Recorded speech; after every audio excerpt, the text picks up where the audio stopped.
go alone, yeah. Sweet, sweet kiss, how I live out. Never go along. You take it from Peter today, Paul will take it from you tomorrow, mama.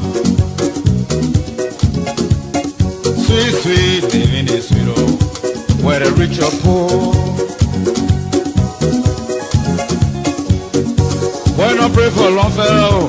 He can pray for a long life. As long as they live, you know, the better we grow. Fine, power is fine, oh, it can make you heavy.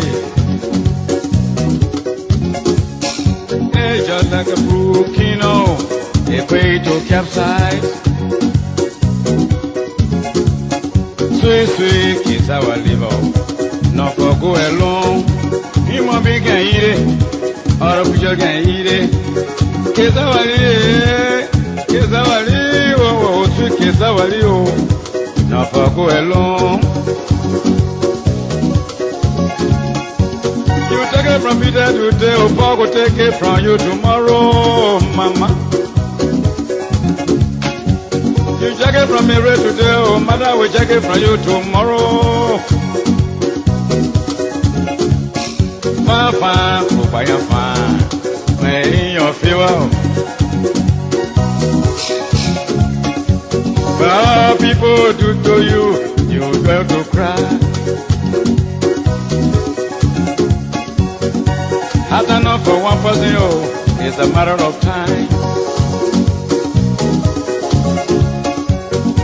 Our time is a lesson, yeah, brother, this I have.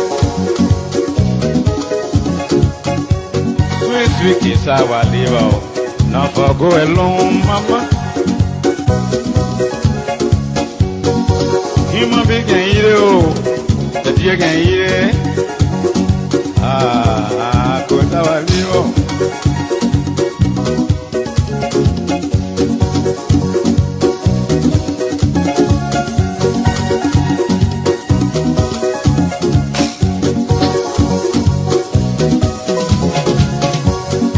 Sweet is our liver, not for go alone. Human beings can eat it, or a creature eat it too. Sweet, sweet, living is sweet, oh, where the rich or poor. Why not pray for a long fellow? He can pray for long life. As long as they living, the better we grow.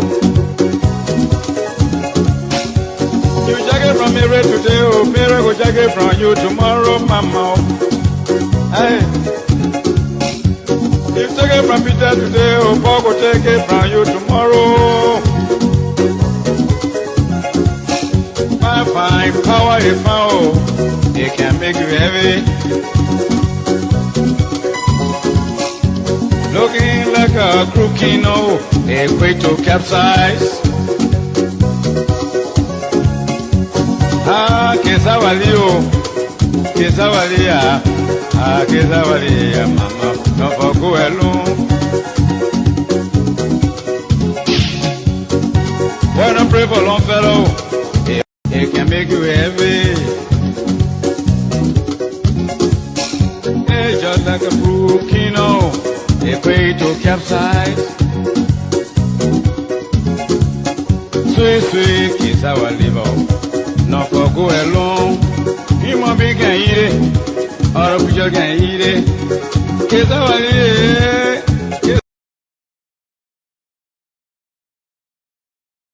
not for go alone. You take it from Peter today, oh, Paul will take it from you tomorrow, mama. You take it from Mary today, oh, mother will take it from you tomorrow. Fine, oh, by your fine, may your fever. Well, people do to you, you dare to cry. Had enough for one person, oh, it's a matter of time. After me is a lesson, yeah, brother, this I had. Sweet, sweet kiss, I will leave out. Now for go alone, mama. Human being can eat it, oh. The deer can eat it. Ah, sweet, sweet kiss, I will leave out. Sweet cassava leaf, not for one person. Again, folks, would like to say good evening to all of you and a warm welcome, Vic's evening to BKS TV, and welcome to the Heat Tower program here on BKS TV. On the Heat Tower, we say dialogue and not confrontation. We say words and not bullet. In today's edition of the show, we're going to be hosting one of Nima County funniest songs. Mr.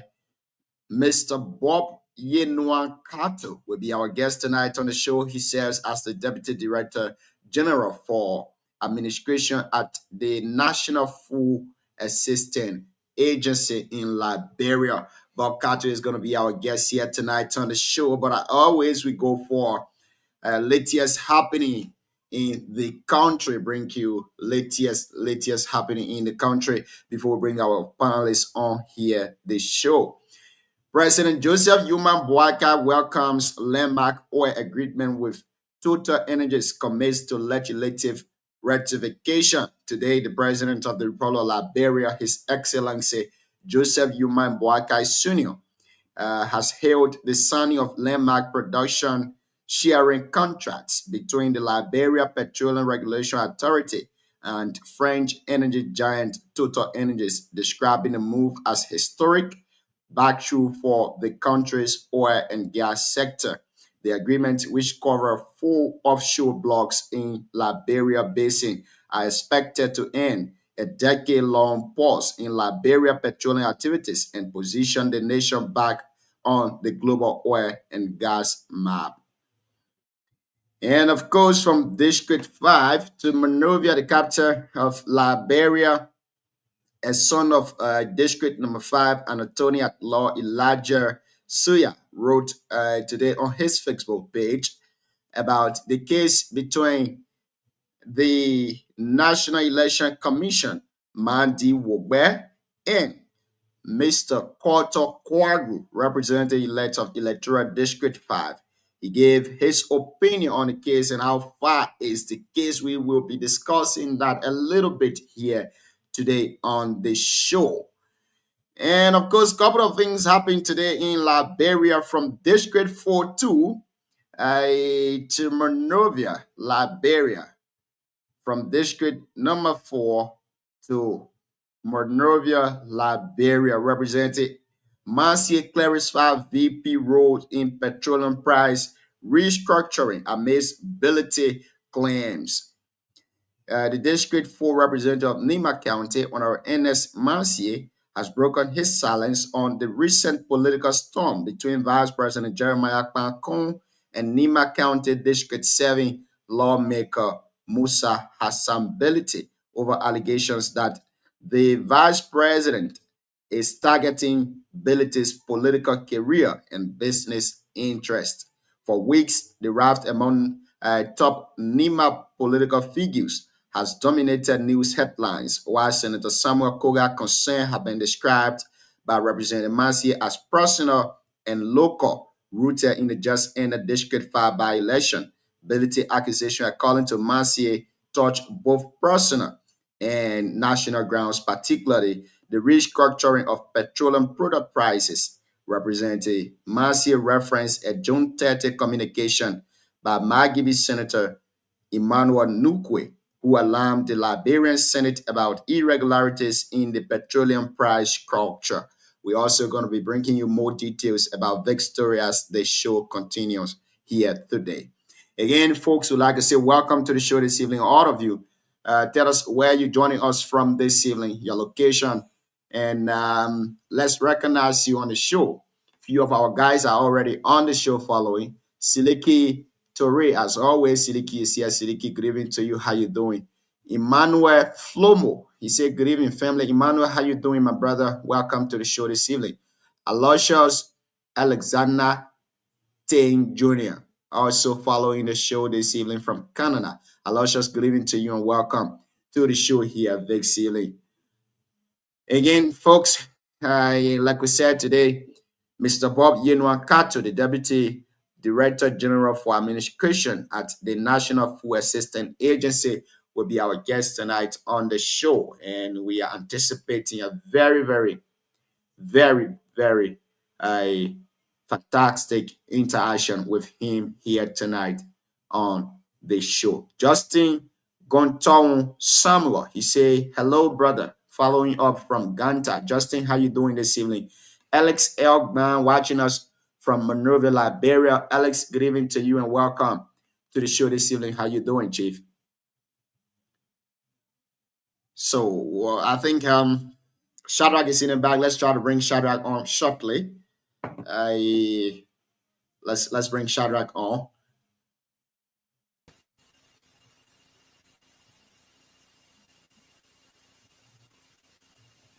Good evening, my brother. How you doing, Shadrach?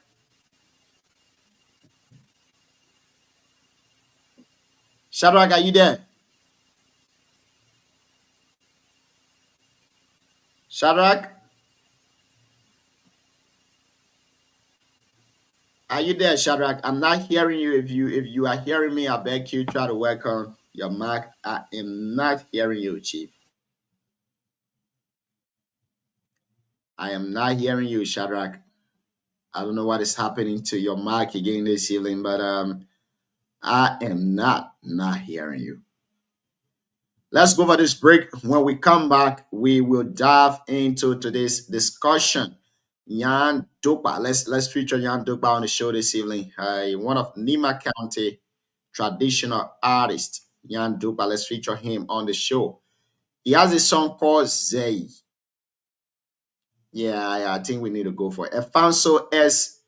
Baymin Sr. watching us from Garden Camel Town. I think that's District 2, Nima County. Alfonso, welcome to the show this evening. How you doing, my brother? Alfonso S. Baymin Sr. DK Way, good evening. How you doing, Chief? No wahala we there, Chief. How you there? I did fine, my side, they okay. Uh, What's where's up? our guest? I think our guest should be joining shortly, but he's not in the back. I'm saying, okay, he's here already, but let's hear you. What's on your mind this evening, Chief? Uh, Generally, we just have to focus on Liberia, Nima. The changes in Nima. We hope that the dust will settle so that the vice president and his brothers, including Belede and the rest, can have one understanding. Nobody governing us. Yeah, when the home is noisy, you as the father or the leader of the home is the onus is on you to keep your base stabilized. I know everything is about politics, but we are still far. They will settle. Beyond that, we still need to be talking about the government settling Kabila Janet. The Janet case has long overdue. So let all of us continue to champion that cause. So Kabila will get a benefit. Lastly, let us the vice president when he bringing our yellow machine so that so that when I only see machine in Booyah during election. Me na the only thing I want to ask the people for. Say, oh, Jacob, when you bring our yellow machine. Yeah, other than that, I think we see how they have been doing extremely well with the issue of getting gas. So I want to publicly acknowledge that see how they have been doing extremely well. Thank you again for holding the ground to my friend Guano for many years. Thank you also for always being here. When you when you meet your friend across who are in government, please tell them we love all of them and we are here for unity.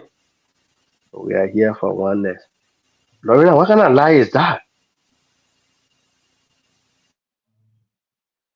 I'm not home. Yet. What kind of Christmas light is that? I said I'm not home yet. I came to get a drink at Calabash. What Okay, kind of then drink? read. You drinking alcohol now? No, Okay, what you do for Any, us when you anyway, reach? you love so sweet. So when you reach home call or you look so nice today, my heart Yeah, continue when on you, you sir. reach, we can add you to the show. all right. Okay, Shadrach, let's hear you again. What's happening to your microphone? Our guest is in the back. We need to bring him on shortly, Shadrach.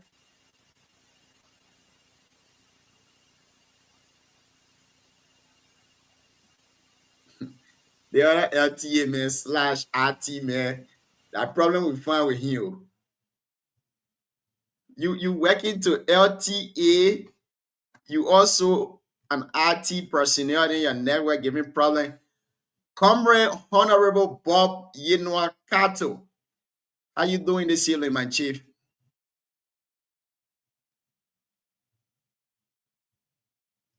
Bob, are you there? Yeah, I'm here. I was trying to unmute Mhm. myself. Look at my booyah, brother. DK High Way. But I mean, but you school. know that but you know that how again? Yeah, I am winner. Donald Trump. Oh, you're not high again? No man.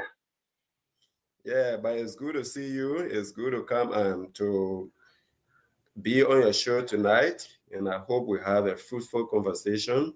I look forward to seeing the rest of the panelists.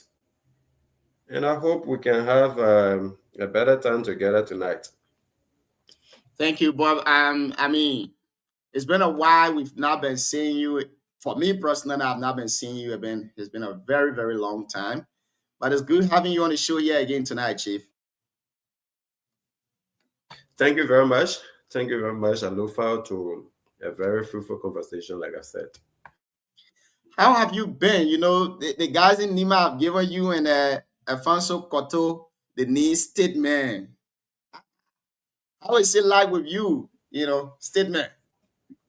Yeah, state actor, national state actor. Okay, state actor. Alfonso Pablo is a national state actor. It was expected that Alfonso Cotto, me, and a few other guys were going to be the first batch of people, appointed when President Boakai and Vice President Kun were elected. But God has His own plan for everything. So Ato Ugbemi and Alfonso Cotto were among the last group of people who got appointed, even though Ato was, played around. So at the end of the day, it just became a joke. And our position, Deputy Director General for Administration. Many times people say Deputy Director, Deputy Director. So Alfonso will tell them, look, General guys, President can appoint director. We have director in our institution, so we are national stake actors. And it's not a that we being called actors, stake actors. But it's good to serve your country, whether you are a stake actor or director or minister or whatever. It is a good thing to serve your country, especially under a responsible government. I know. And it's really good having you on the show here this evening. Let's Thank you. start the conversation with who you are, your where you hail from, where you school, your experience, how you got to government, and let's get to start a conversation from there, Chief.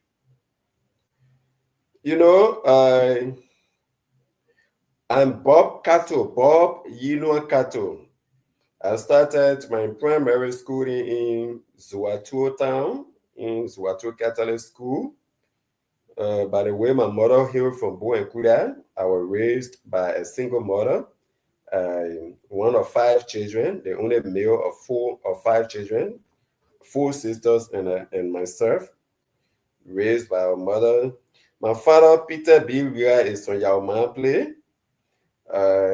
But I had to look for my father when I was 14. It was my first time when I went in search of my father. He's a very good man, but I don't know what was the situation. There was a bit of disconnect between he and my mother, so we were left to be raised by our mothers. A situation I think was God's own plan, to process her well. So I went to school in Swatu Catholic School to Grade Family School. Got all promoted from 3rd grade to 5th grade, from 5th grade to 7th grade. And then I took 8th grade there because my mother could not allow another double promotion from 7th grade to 9th grade. So then I did the completion of my junior high school in Lokintown, Monrovia. Joanna Anto is the school name. And then the high school in St. Matthew United Methodist School in Lokintown. And got my Bachelor of Science degree in Economics from the United Methodist School, the United Methodist University, magna cum, meaning the second highest honored. And I'm a candidate of master degree, Master of Public Administration, or you call it Public Sector Administration at the Cottington Graduate School of Professional Studies. So far, so good. We've been around from the news cycle to I've been working, progressive work experience. I work as a youth program person in NEMA, served as a computer science instructor. By the way, the first job I ever did was to teach computer science at the AV Global Net School in Lokintown, and then moved to work with the project management committee in NEMA as a project assistant around the 2012, 2013. Then later on got recruited by Leches to serve as the team supervisor for the household income and expenditure survey, and on, work for the Leches again for the demography and health survey, served the Infra Wash project supported by the USAID as the utility expert, and we were able to restore safe drinking water in Sanikule. I was the liaison between the community and the consultancy firm, and I was almost like I was actually the utility expert, on our Infra Wash project in Sanikule. So we were able to bring back pipe water in Sanikule. It's working well now. And later on, again, I worked at the Capitol Building as a political officer for Honorable Roger Duman, the former representative of Electoral District number 7. It's a huge volume of work experience. It's been progressive since 2012. And the good thing about that is most of the places I have worked, I have had the opportunity to get to be recruited again, to serve again. So like Leches have been recruited over and again. Even at the project management committee around 2020, I was also recruited to go and contribute. And my role in a political party, we've been with Ambassador Joseph Newman Boaka, now His Excellency President Joseph Newman Boaka Sr., since 2015, starting from the national movement to support Boaka to the Unity Party, where I served as the public relations officer, from 2017 to 2023. And now I became a deputy secretary for administration and the official spokesperson for the NEMA County campaign. And of course, 2024, I got appointed by the president to the current role I serve. Great. Now, taking us to the current role you serve in as the Director General for Administration at the National Food Assistance Agency. Tell us your role. What's your role at the entity? Before we come to the role of the entity in the entire country.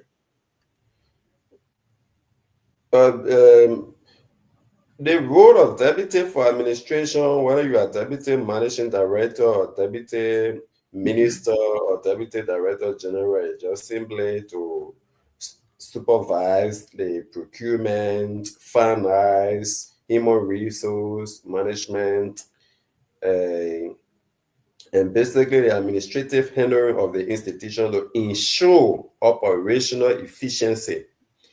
So as the Deputy for Administration, I'm supposed to assist my direct boss, Honorable Boaka A.M. Salif, who is the head of entity, with the handling the day-to-day running of the National Food Assistance Agency.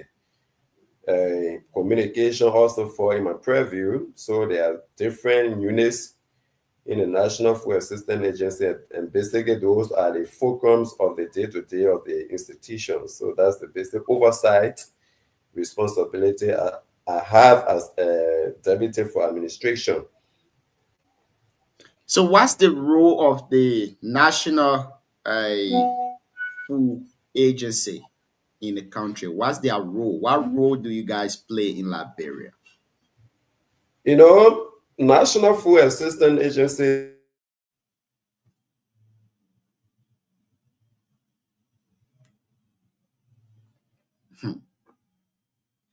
Siawete, good evening. How you doing, Chief? Yeah, I'm okay.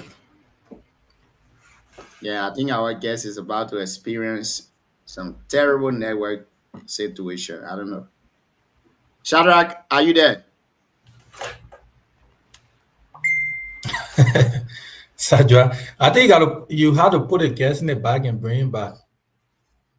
Yeah, let me do that. I think we'll have a little challenge today from what I'm seeing. Let me do that shortly.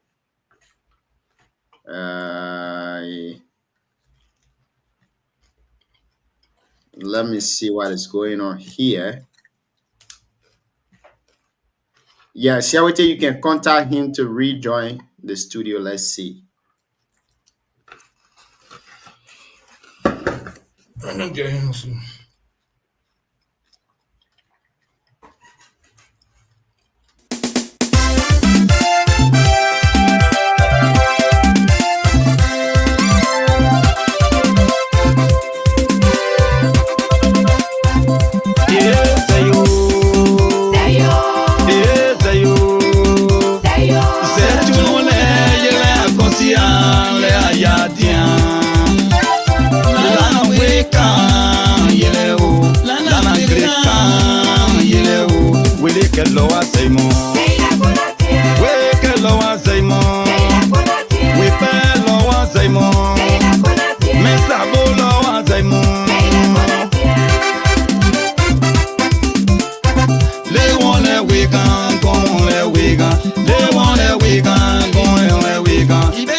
Ye ba le ado gbempia ke ba le wa kagba. Ye iden Siawete ado gbempia ke iden wa kagba. Yeah. You know, we got to go for that break. Yeah, our guest dropped the line, so we need to go for the break. But welcome back, Honorable Kato. How you doing? Let's go back to the role of the entity in the country. Yeah, where you stop. Yeah, my mic was muted. You know, that's the challenge we have with the internet service, and I think in a few months away from now, we're going to solve it. So we have Starlink here now. Yeah, so those that live long, I don't know whether you, Jin Ping, you ever ate Kia food when you were coming up? You know, did you eat Kia food in high school? Okay, so Kia food was being, it's part of the role of the National Food Assistance Agency. At the time, it used to work along with an American organization called Kia to do school feeding. We are supposed to be we are the government that is responsible actually to do all feeding programs, whether it's prison feeding, it is feeding during disaster period, during emergency period. So simply put, the National Food Assistance Agency is the WFP for Liberia. The same role the World Food Program, World Food Program played within the United Nations. That's the role we are, charged to play during, in Liberia as a government. So when there's disaster somewhere, any aspect of it that has to do with food assistance, we do a refugee situation, we provide food. Normal time, school feeding, prison feeding, feeding for disadvantaged youth, disadvantaged people, vulnerable population. We are even supposed to create a food stamp for old folks. In other countries, certain people of certain age get free food, require free meal and food stamps where you get a coupon and you receive a meal that is sponsored by the government. So basically our goal is for food assistance and to be able to take charge of whatever food assistance that is coming from foreign country to the government of Liberia to ensure that those food assistance reach the larger Liberian populace, especially the targeted beneficiaries. So that's our role as an entity. But due to sheer neglect, the petition has been dormant. And if you want us to go into history where we took how the institution we took over and where it is, then maybe we can delve into it a bit.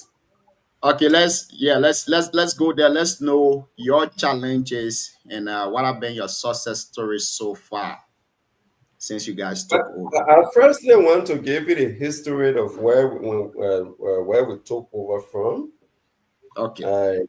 By the way, the National Food Assistance Agency has been existing since 1970, but it was never enacted into law as an autonomous agency, as an administrative agency of government.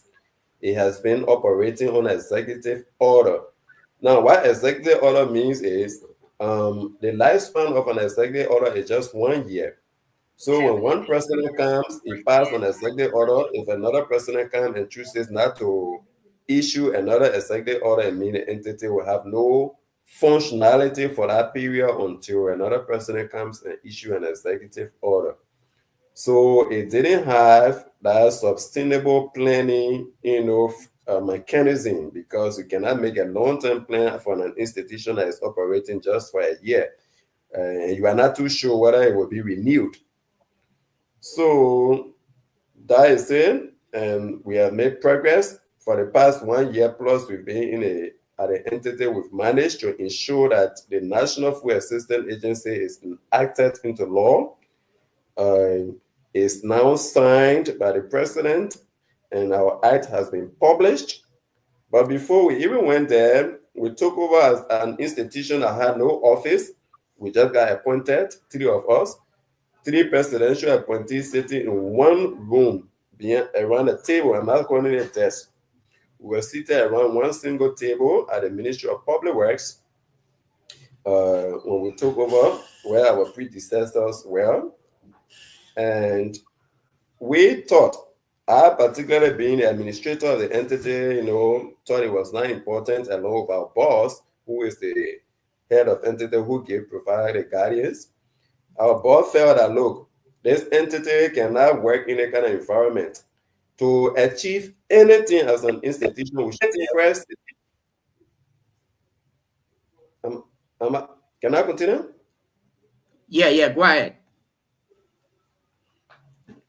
Yeah. And so we cannot continue, we cannot work in a cramped environment.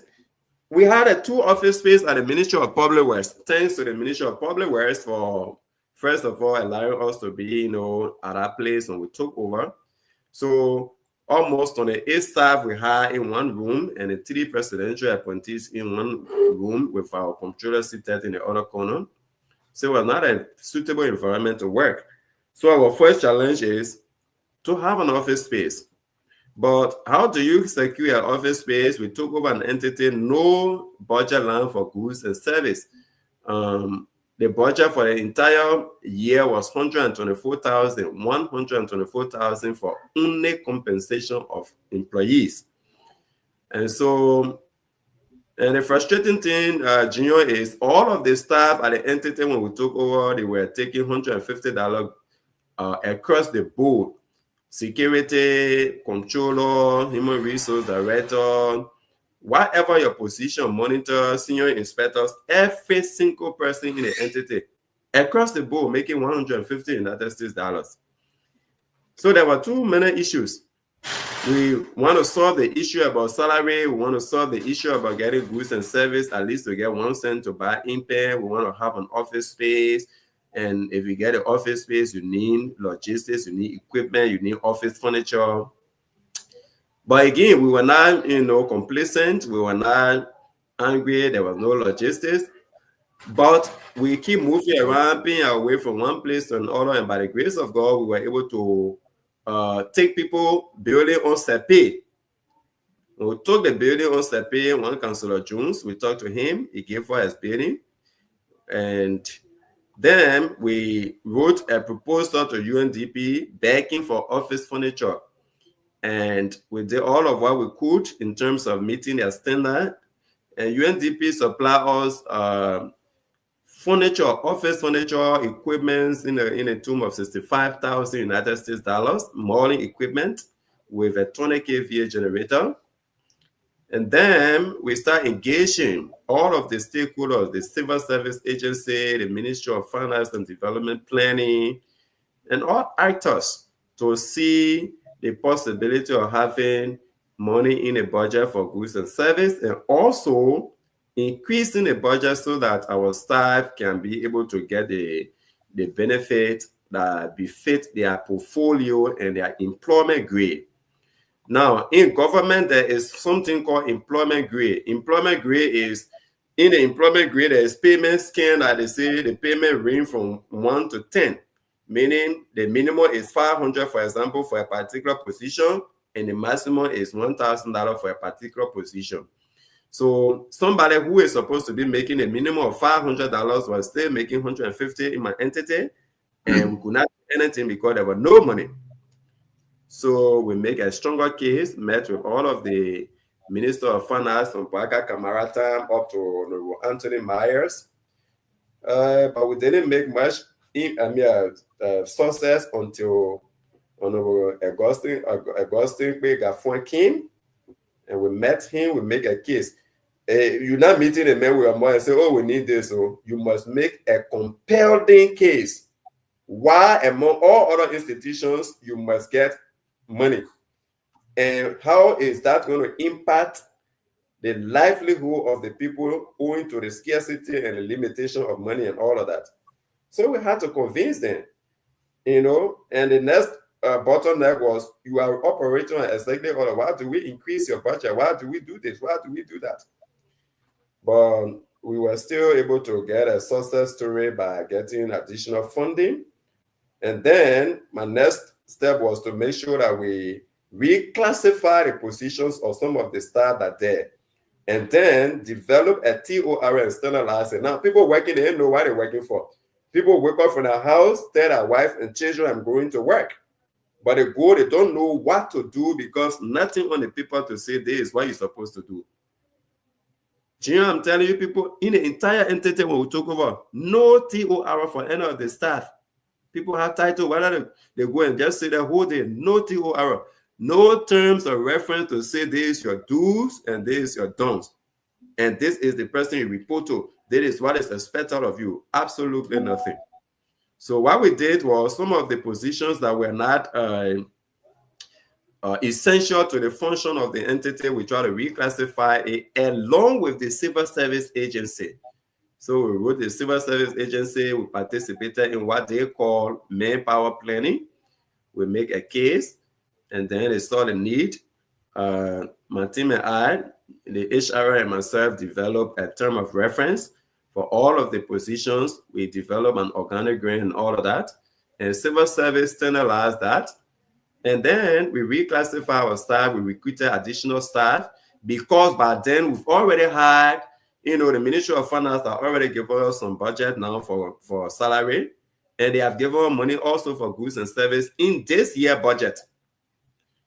So we reclassify all of our staff. We recruited additional staff.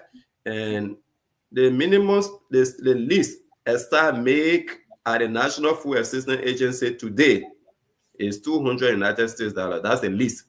Even though everybody was making 150 there up to the HR, but the least people make there now. Our start salary range from $200 to $1,400 as of now. And so that's a success story. We've been able to procure 4 vehicles, 3 pickup and 1 SUV. And we've been able to get an enabling act. We make a case during the preparation of the arrest agenda, so our plans were included. We've also gotten the indicative budget at least to begin feeding programs for the next budget year. But even while we were struggling, we also did 1 or 2 interventions, through the help of 1 or 2 people. So we wrote one here and there, sending proposals, begging people like DK Wayden who are in the States, asking people for 1 or 2 cents. And NASCOP and other people came in and made few donations.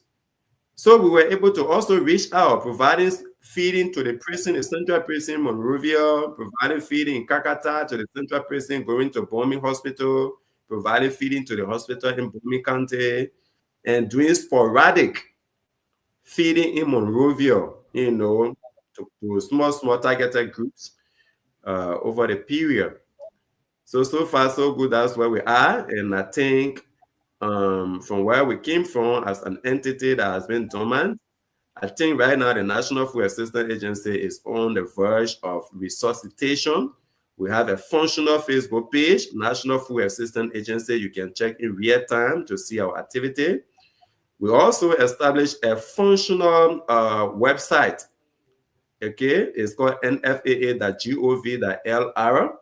So all of these have worked for us because the 3 of us that were appointed by the president has had restless night, trying to see how to wake that. It almost like, Jesus going to the grave to wake up Lazarus.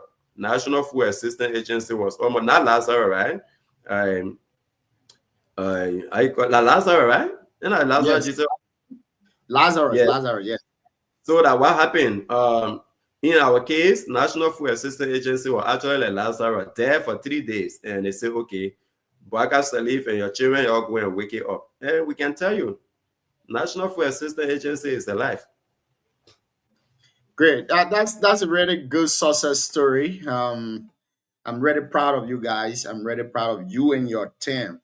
But let's take you back to the issue of having some assistance from partners around. Recently, I read from the Executive Mansion page that the Chinese government donated some rice to Liberia, and as part of the donation is in Liberia or on its way to Liberia currently. During the former president era, George Manuel Weah, there were rice given by other entities, other partners. I remember the Japanese government giving rice to Liberia, but these rice were sold on the market when we have people across the country that are in need of a food assistance. Now, what is your entity doing to be able to secure some of these donations that have been made by the Chinese government to the government of Liberia?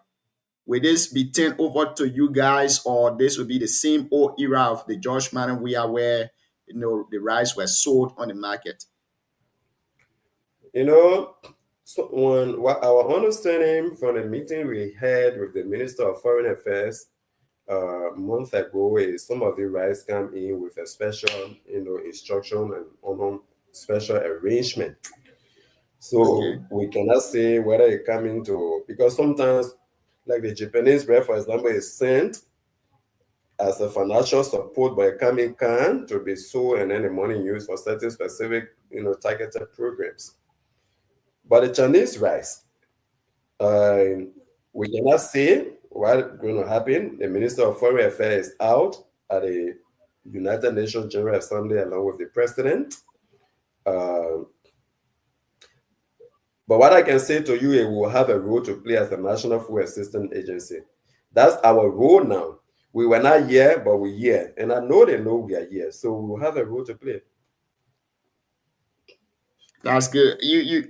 When you were explaining about your success story, you talk about the increment of your staff. I wanted to know whether you, Bob Yenwa Kato, have carried anybody from NIMA, from your circle, from the Rescue Alliance, from the Youth Wing. Have you helped to employ anybody at the National Food Assistance Agency? You know, Liberians were employed, and I think it's good that more Nigerians are there because you see, anytime you pull out vacancy for and you get a criteria of qualifications, you will definitely see Lufien, Bonkante, Bongis, and Nigerians tapping the list because of the even university graduates, they are the ones that always have the higher number of graduates.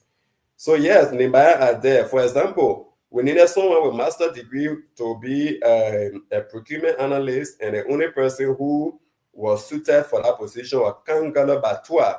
He got a master in supply chain from India. He was recruited. He from Kaple. We needed a maintenance director, and the only more experienced person who could be a maintenance director was Peter Detua. He from Buyao. All right, and the other boy from Dimplay, who is my driver, he got recruited. Driver must be your personal security. You have to trust them. So I trusted him and the Kwanaka body. He was recruited. First started from Gray, recruited. Riches Squad from Kweto, recruited. Rufus Bele from Sunny Kule, recruited. Sorry, not Bele. Last name not Bele is Rufus Bele. So something like 7 or 8 of the people we recruited were fortunate to be in Nimbayan because Pressure Johnson as well from Yekepa. So yes, Nimbayans were recruited, Lofians were recruited, Bongis were recruited, but our recruitment was not on the basis of tribes or country or origin. It was on the basis of merit.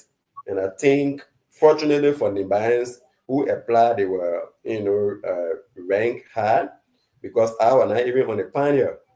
The pioneer did an independent vetting. There was schooling. There were people who knew us who went through the process and got dropped, and other people were preferred. But yes, Nimbayans are actually there, and we are satisfied with the team we have, especially those guys who got recruited, who are fortunate to come from NIMA. Great. I mean, let's take you back to Nima County. There, I will ask only one question on this issue, and then the rest of the panelists will come in. You've been following the social media recently. You've been following all of the news outlets in Liberia. Our county have been on the map politically. We've been making headways in all of the news platform in Liberia. What say you about this one Nima agenda that is being preached by many Nimadians and some people default from it? Well, until you say specific issues that we can talk to, I can simply say Nima is well on course. Our late father, one of the story fathers we've had, Jason Fiado, one of the famous quotation from him that serve as an inspiration for every well-meaning Nibayan is, quote, a divided Nima is a weak and defeated Nima, unquote. Jason Fiado say, if Nima County is divided, we will be weak, we can easily be penetrated, we can easily be confused, we can easily, and we saw it. During the war, when at some point when we got lost or lost track, people could just come, somebody just point to them and say, oh, Togbe, do it. We started pointing at each other, finding fault on each other and selling each other to people. Most of the Nibayans who died at the time, it was because of their own Nima brothers. So I think if we just believe that Yago Nima Yasiye will continue to hold together, all of what happening is not strange to a country as big as ours, a country as diverse as ours. But in the end, when Nima interest is on the ballot, at the end of the day, there's just one slogan, Yago Nima Yasiye, and Nima will stand together. But if there's any specific political thing you want us to talk about, You say so many laws. Yes, we can address them, individually, but holistically, Nima is on course. Okay, Our let's late take you. grandfather, Senator Johnson, show us somebody before he died, not once, not twice, not thrice, on multiple occasions. He being a man of God, I think he knew that he was going to die, and he said to us and said to the public that of all the people I've worked with, there is one person, according John the Baptist, according this, according that, I'm leaving the Nima people with him. I think we are looking up to that person. Now, to Representative Musa And that Hassan. person happened to be the man President Bwaka loved deeply. That person is Vice President Jeremiah Bankun. Great. Now, taking you to representability recent session on the social media, he said, "quote that his business is being targeted by the vice president of Liberia." He also said that during his two election at the House of Legislature for Speaker and Deputy Speakership, he was fought by the vice president. What say you about this? Do you think Musa Ability is being targeted politically, or his businesses are being targeted? I will say one thing to you. Before Senator Johnson died, there is one thing profound he said in the 2023 elections. He said he does not want to die and Nima is divided. He wants all of the tribes of Nima incorporated into the governance system of our country. I, from Unity Party, I had issue with it, but then we needed MD Arab. In District 7, for example, we had a Unity Party candidate, Honorable Roger S.W. Duma.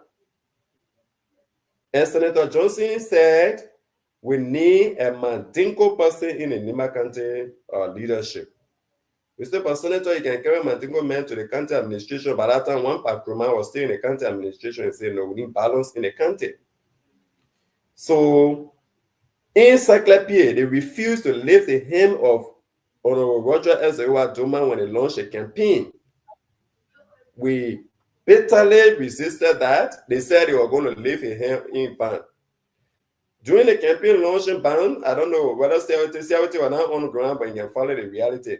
You have a different child group. They refused to lift the man hand up. And when we raised the issue, Senator Johnson, only argument is he needed a balance in the county.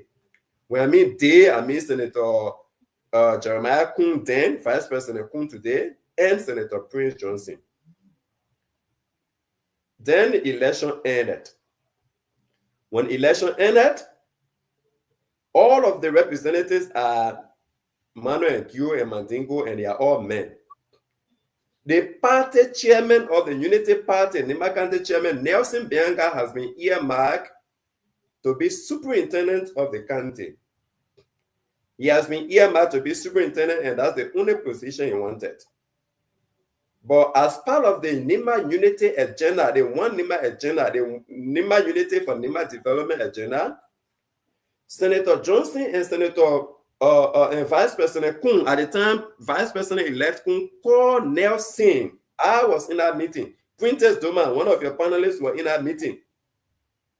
And the Vice President begged us and said, Nelson, I am from the down side. Most of the representatives that got elected from the down side. You can't be down and be superintendent of the county.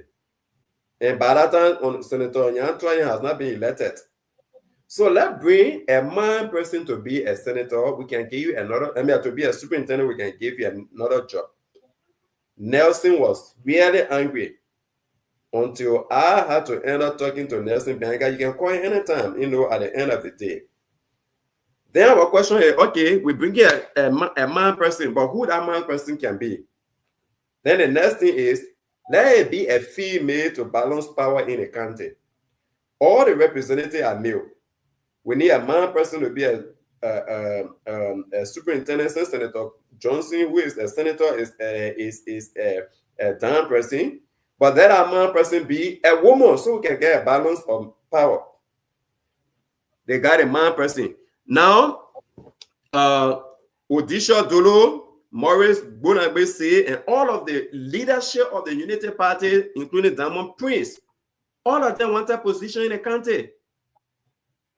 But the vice president and the late Senator Johnson target was to balance power in the country. They said, no, we need to bring somebody from the current side in the country administration. So they went for the country development officer on Kangwe. From Babi, a current man. They said, we need to bring someone from the B side to form part of the leadership. They went for the boss from B and Doro. All of these compositions, from Musa Belete, a Mandingo man, to the boss, a B man, to Mr. Kangwe, a crown man, to a man person who is a female, ending up with the election that brought on Onyan Twayen when Senator Johnson was alive, Senator Kun, Vice President Kun supported Yan Twayen. Again, you know, Senator Johnson was supporting Koga at the time.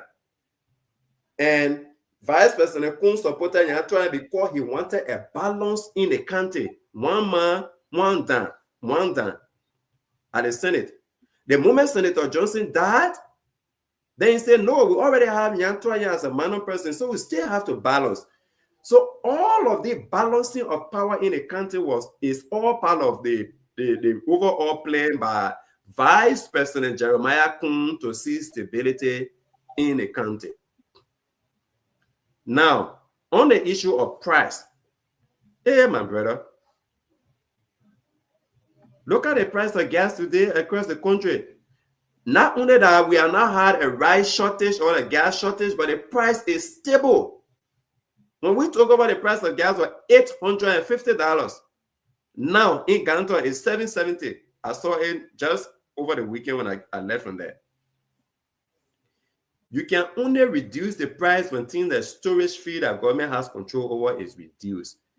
And by the way, what the essence of one person raising 16 million from storage fee when that 16 million can be spread across to support other activities? So at the end of the day, conquer the year. So conquer the year that give people slogan that means they will use your own water to wrap you to cook you, or what do the winker, what you don't do that. So at the end of the day, oh, bidding rule, no, but we don't want an individual bidding rule. We want a governor of Liberia bidding rule.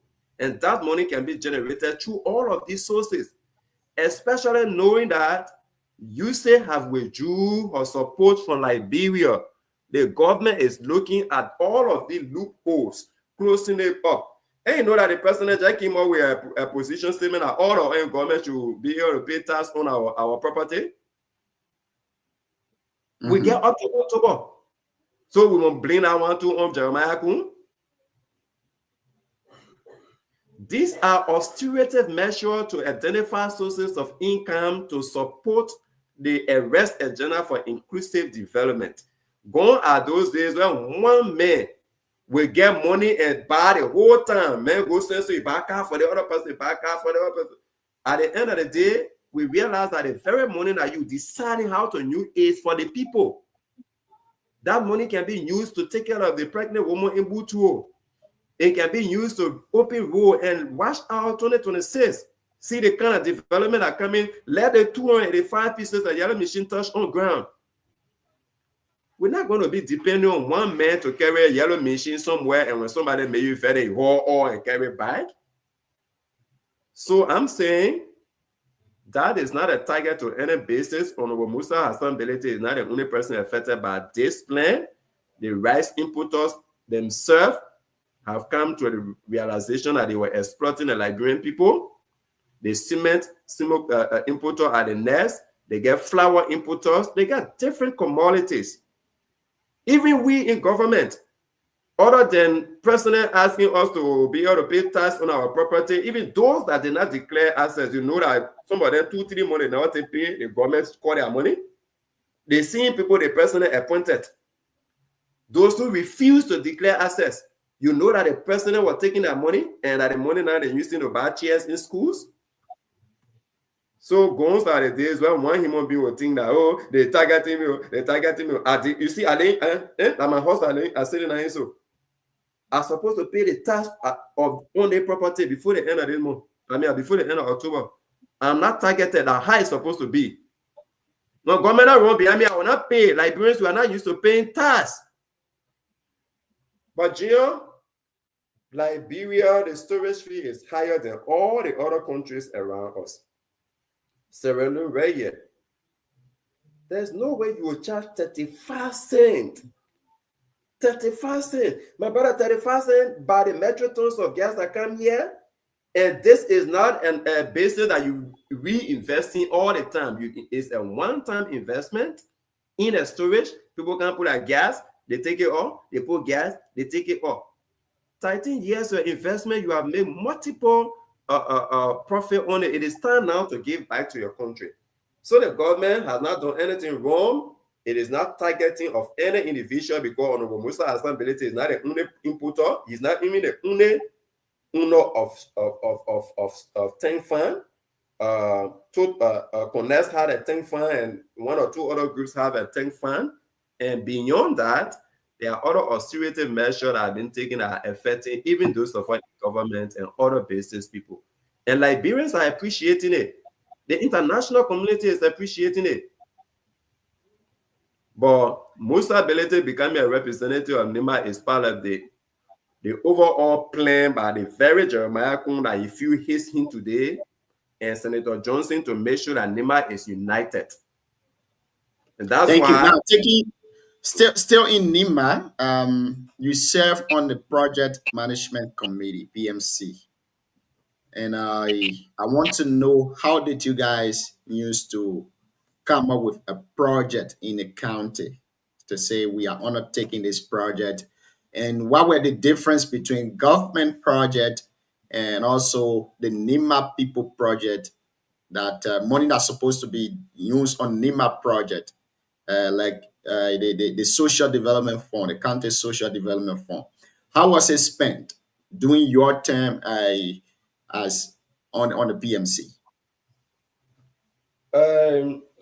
The law has changed, but at the time, the processes that guided the activities of the PMC were defined annually in the national budget, what they used to call the budget law.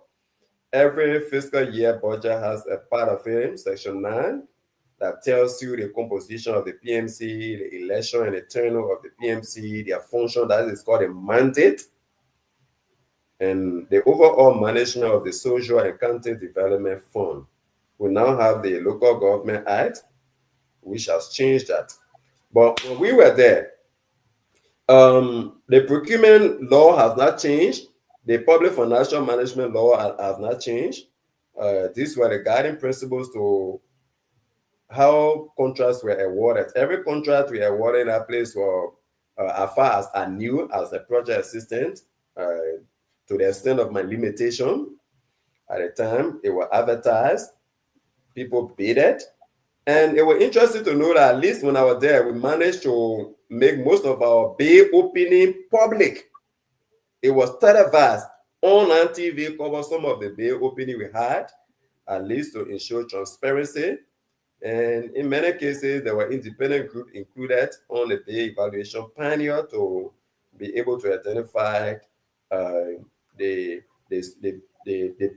people called a most responsive bidder, but a suitable firm to do the job.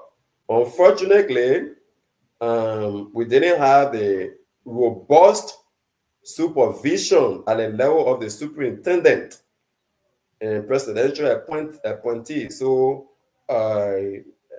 again, we cannot go that far. Leadership is the cause, all other things are the effect.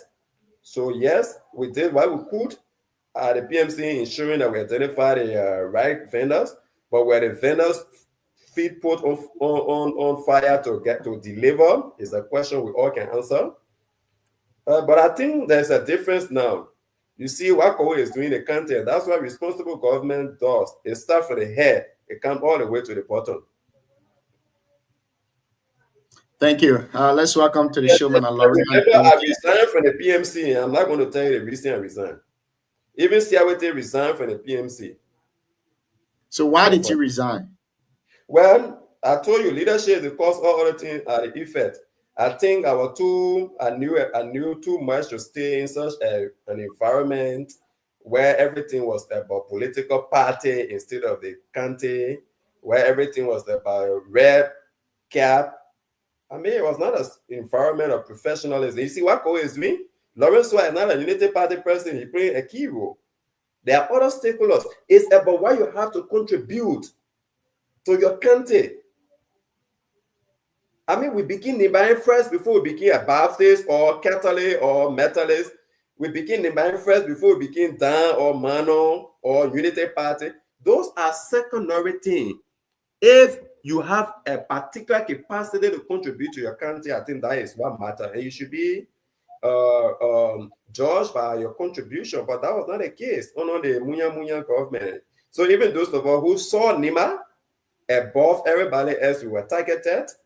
And our council were not taken seriously. And you will see from the institution we're taking over the deliverables, what we achieve in no time, can tell you whether we actually meant what we are saying. And so I could not be in an environment. I left and went to UC and made sure that water were restored all instantly. No, if you instantly couldn't, you will get private water. It was because we had to leave the PMC to contribute towards that other end. And so we left. Thank you. We're going to start with the panelists. Let's go to you, DK, where you have 2 questions. After you, we go to Siawete, Shadrach, and Gilese, and then Manan Lorena. Let's hear you, Chief. Thank you, Bob, for coming. Bob, you said something that took me off. I don't know if you guys did it intentionally or what. Bob, you are a member of Unity Party, like myself. I hear you doing your explanation that during the 2023 campaign, the Unity Party, along with the NDR, refused to lift the hand of the only party stalwart in the country, in Roger Doma. Was that intentional by the Unity Party and the NDR? It was intentional by Senator Johnson. And when you say MDR is Senator Johnson, as I saw it, and because the vice president and then Senator Kuhn did not want to offend Senator Johnson, he was in between the scissors in a tight situation. He's the vice senator of the Unity Party, but I will tell you some joke. Managing Senator Johnson is a difficult thing, my brother, and you know that. So we had Honorable Roger Doma as a very loyal partisan of the Unity Party. Even up to today, he's still a loyal partisan. We had him as a candidate of the Unity Party on the ticket. See, the vote that came from District 7 because of him. District 7 produced a higher vote for the Unity Party. But then Senator Johnson's own idea was, there were 2 ideas he brought. Idea number 1, my brother Sam Coker and I have fought so long, I don't want to die with a conflict between Sam and I. Sam like my son, like my brother's son. I want to reunite with him. Because of that, when Vice President Kuhn got elected, even though he had assured Yan Twanya earlier that he was going to support Honorable Yan Twanya, but he called all in hand and said, no, I got to reunite with my brother because I'm getting old. I may leave this stage anytime. The first one was Musa Belete. We need to bring Mandingo people. We need to be crowned. So it did not only stop to Musa Belete. I'm telling you, even the public man who is the county development officer, it was Senator Johnson's idea. The B and Doro man who is now the fiscal affairs. No, Bob, let me make this interview interactive. Peter Kangbe, who is probably my classmate that we went to school together, Peter Kangbe was appointed by Joshua as a scene development superintendent. If he said that was Senator Johnson's idea, but Peter Kangbe was removed when you were appointed in 2018. How do you reconcile that? Well, I'm not aware if Peter Kangbe was announced by President Weah. What I'm told was the list was prepared by Senator Johnson and sent, and it was believed that somebody swapped the name in the middle, and he got angry. By the end of the day, Rhythm Meyer was appointed, and Rhythm Meyer was an NDR person too. But I am telling you what I know. I'm not telling you what I don't know because I didn't know the arrangement that was done during the CDC time. I'm telling you the arrangement that brought Musa Belete on board, though against our interest, Roger Duma at the time, but it was something communicated to us that we need to bring everybody on board. So, Bob, this is a follow up. But this is a follow up. You sat in the meeting. You start in the meeting to starve your boss, Roger Duma. Is that what you're saying? Man. I mean, I interview you. That's a meeting, and I will walk away from us. So those things you not see off forever. We gotta go on near bed at the meeting that we're talking about. My man, Prince Johnson made a decision and get time for what you feel. There's a man that you ain't even playing and you're going so. As you reach almost close to the time, John for long saying the Spirit of God said the people already decided. In fact, the English can use say the people resolve are going back. We'll take So was this decision, saying you were an executive member of the Union Party, was this decision communicated to your boss, Roger Duma, a senior partisan of the party? Well, put me in your shoes. It was never. I think he was aware because before it, when they assured that they were going to lift a hand up, they didn't do it. He went the other place, they never lift a hand up. But the good thing about it is, even with that, Honorable Roger Duma still campaigned for Senator Johnson and campaigned for Ambassador Boaka, President Boaka as Honorable Kun. And up to today, he's not bitter. The only person that is bitter is the beneficiary to that particular arrangement. The only person that is bitter is the person who feels that he alone should get rich and Liberians get poor. And that person is Musa Belete, our Nima brother. So Roger not vest, that Musa Belete vest. Thank you. My last question is, it will come in a comment and you can respond. I'm asking for Roger because we have another panelist on this show who is a senior member of the Union Party. Beyond that, he's one of the experienced person among all in terms of education, age, work experience, and everything. Mafosin, who said the party as well. Mafosin was in the elections. Doma were in the elections. All of them have served Union Party diligently, but the party could not, in secret or in private, say anything to them. Even after the elections, Roger, one of the senior partisans, named surface in government as deputy minister, you guys from the United Party, including the NDR, fought and took him off the list. I think this is unfair to the party and the staff who have sacrificed all their time. And so those of you who in the party leadership in the country, who was opportune to serve, you guys should be ashamed. You got to be ashamed. And I'm saying this because if this thing continue, the spirit of the party will die in the country. And so then will become NDR. And with NDR have been forming party at least twice. The Union Party is the most popular party. I joined the Union Party for life. So I'm a member of Union Party, a due paying member of Union Party. I supported the rescue mission. I know. But all in all, NDR have benefited a lot from the country.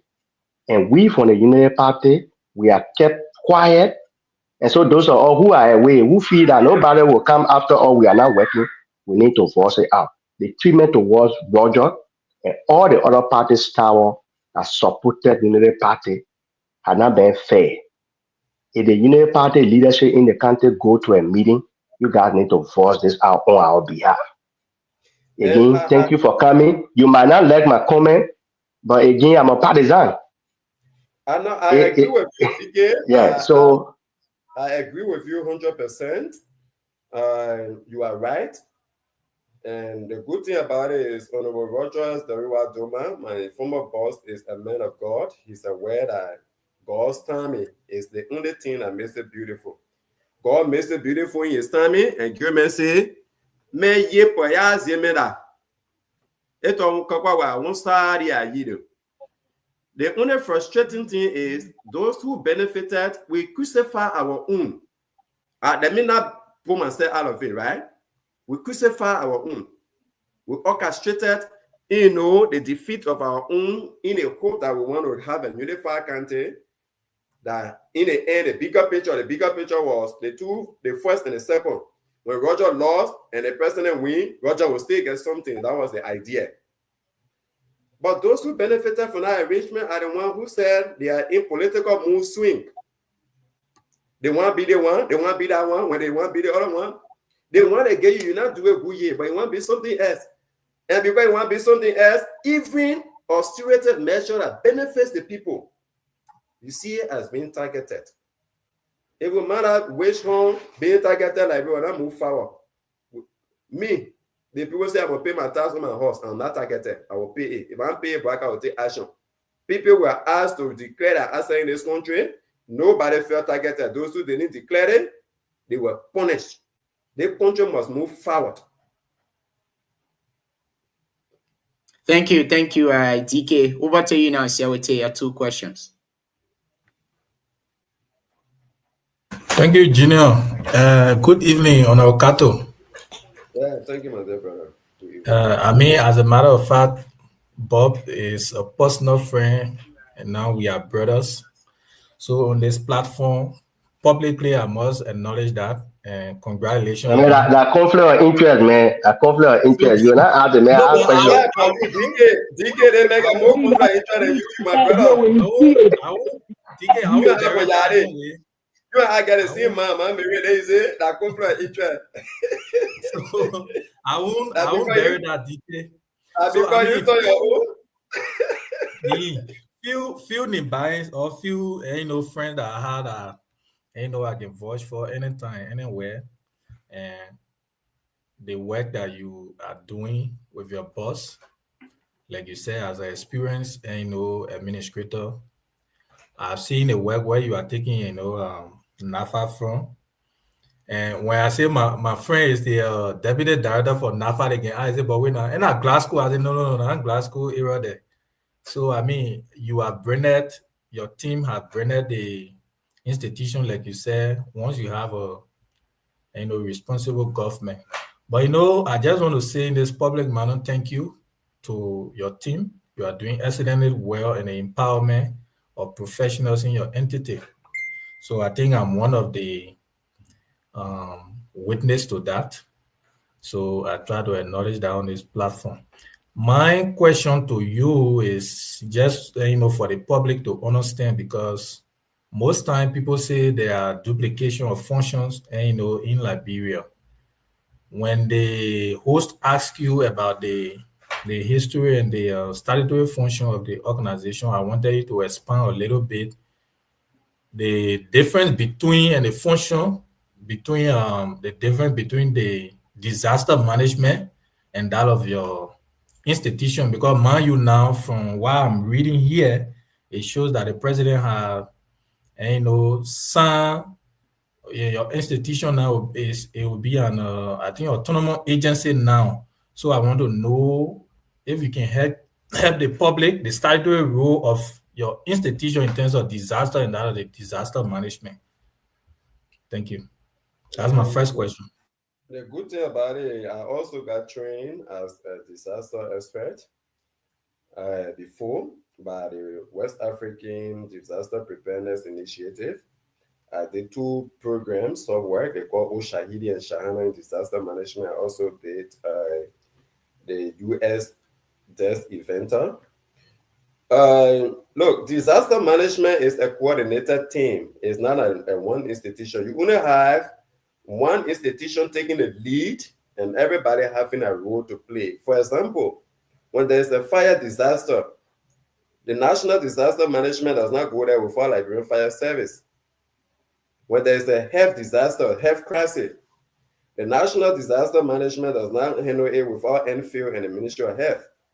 When there is a mudslide, the National Disaster Management Agency does not go there without Public Works and maybe the Army. So it's a coordinated effort. They take the lead for response, recovery, and mitigation, preparedness, response, and all of those. But when there is a disaster, our own role is only the food aspect. We are the National Food Assistance Agency. Only the feeding disaster victims. But it should be done through the coordination mechanism put in place by the National Disaster Management Agency. So I give you an example. The reason I said we are the WFP, let's look at refugee situation where refugees that have been taken from another country, or people are running away from their country because of maybe war. There's a UN organization responsible for disaster. There's also the UNHCR, which is responsible for refugee. But there will also be WFP there for the food aspect. There will be WHO there for the health-related aspect. So National Disaster Management Agency is the lead on disaster coordination, preparedness, and recovery. National Food Assistance Agency is responsible for feeding, even during disaster period. But our work is not only during disaster, and that's the difference. Our feeding program is not only during disaster, but during emergency period, we got to do with food assistance. That's our role. Whether during emergency period or normal period, like during school feeding, there's no emergency, but we have to, make sure that the students eat for retention and other reasons. And then the old folks, for example, what the president asked in a mandate provided that we should establish what they call food stamp, free meal. Meaning in other countries, people who are not able, maybe based on one or two physical conditions, they are not able to fetch livelihood for themselves, or people whose condition have placed them in a position where they cannot survive easily by laboring for themselves. Government has a welfare program that you provide for these citizens because they too are part of society. So the National Food Assistance Agency is supposed to establish a food stamp for the category of citizen, where you will be categorized based on certain criteria set, and then you are, there's a database.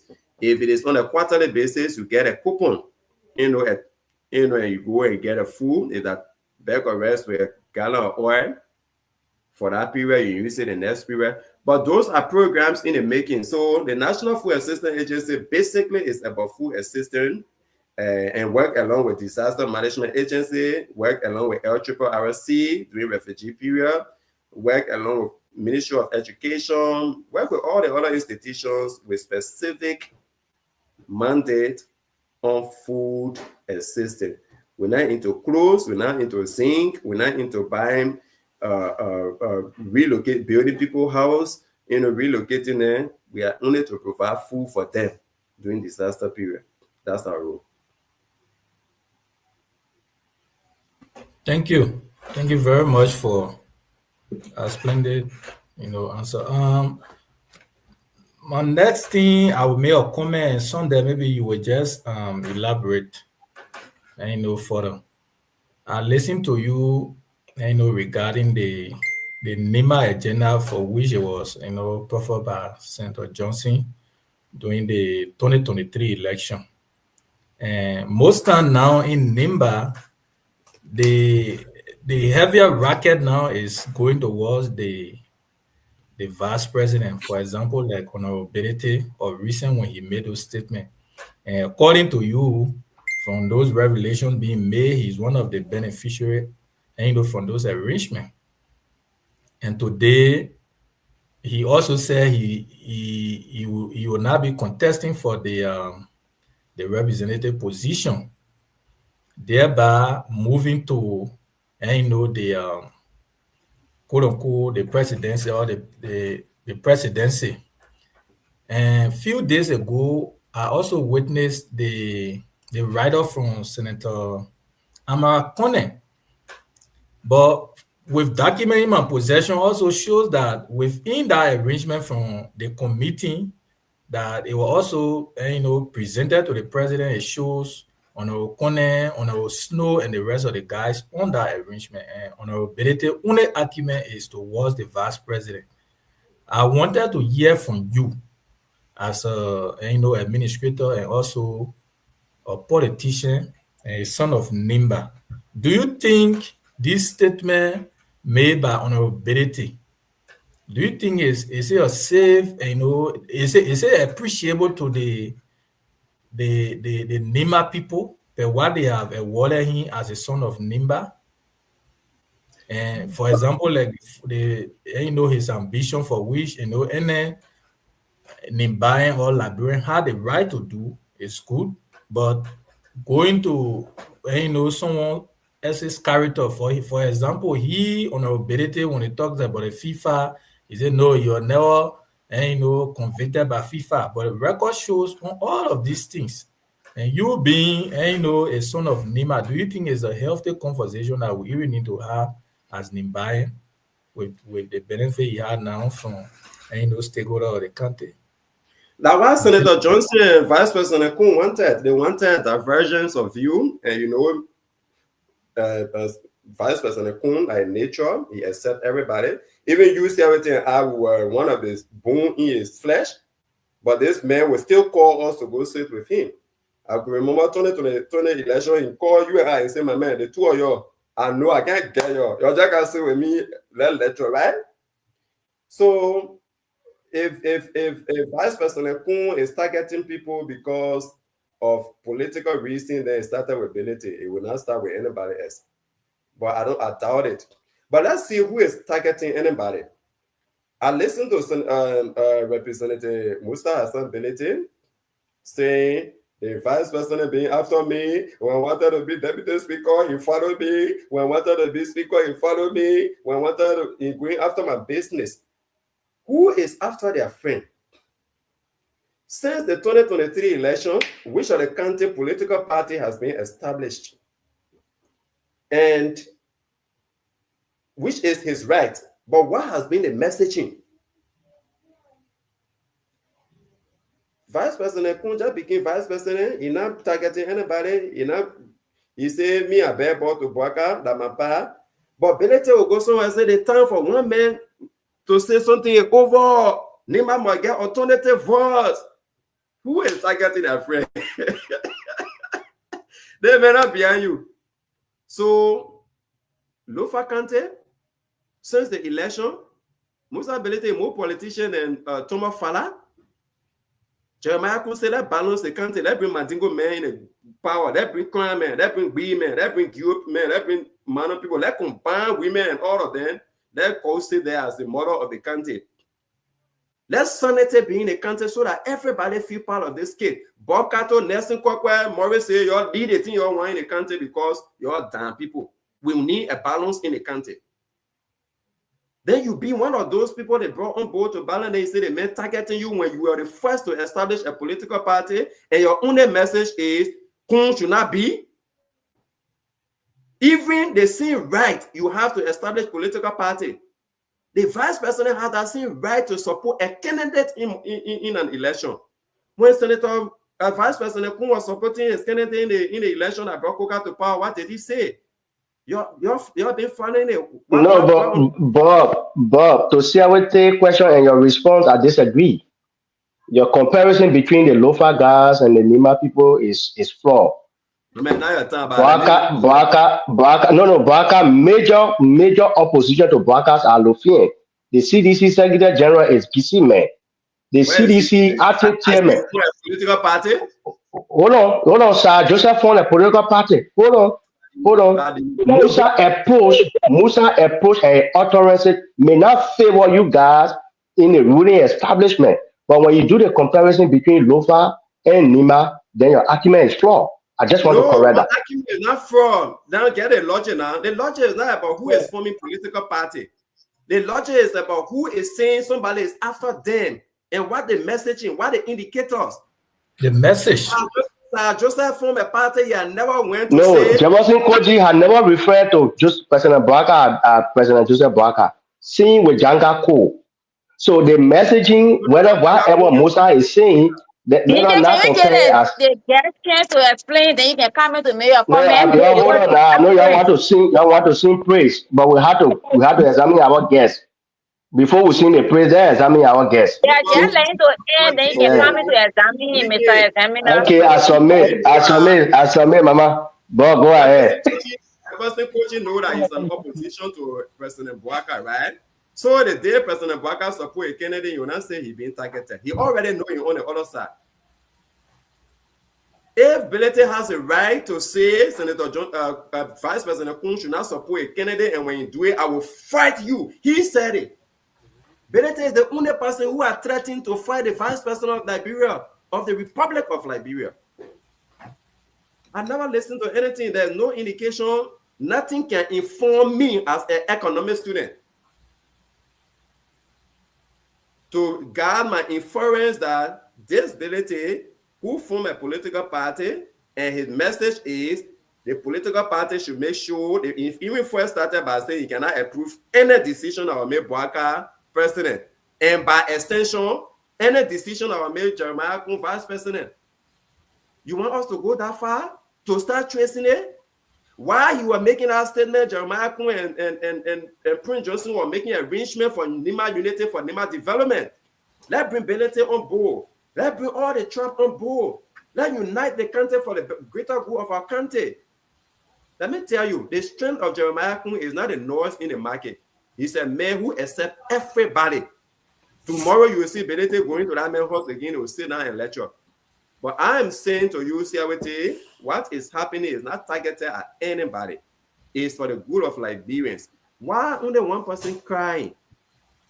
So that only Musa Belete should buy a yellow machine for the whole country? He the only man that should build bridges?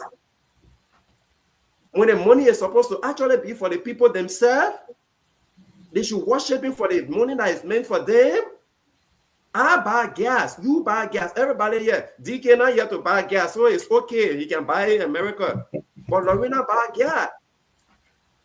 And the money we pay for gas, 35 cents on a gallon, go to Musa Belete alone.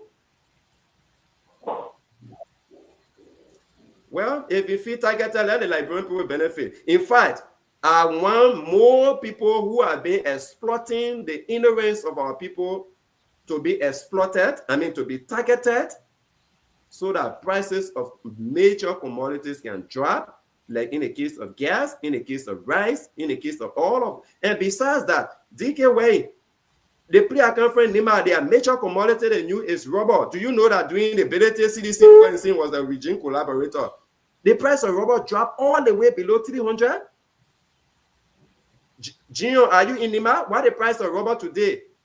That's one of the major incomes our people are using. So the price of our people goods is going up when the major commodity prices are dropping. And besides that, their roads are becoming accessible. I gave more than 3 speeches in Tapeta every day. I can sleep until I go the next morning. So let Belete be targeted for the road for grade to Tuatan to be faced by the government. Let Belete be targeted for the road from Bam to Butu to be faced by the national government.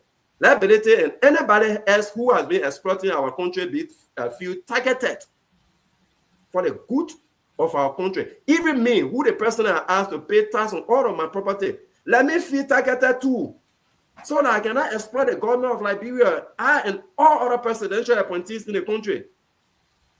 We too can feel targeted, but it's for the good of the country. Let the country move forward. So, CRT, let Belete do a political swing. That political swing, I want to be speaker, I want to be deputy speaker, I want to be president, I want to be representative, I want to be senator. It's a political mood swing, as Victor Quista will call it. Time will come, that fluctuation will stabilize. And Nima people will speak and say, yeah, go Nima Kante, yes, yeah. And the statement of our founding father, Jackson Fiado, will be the reality of the day.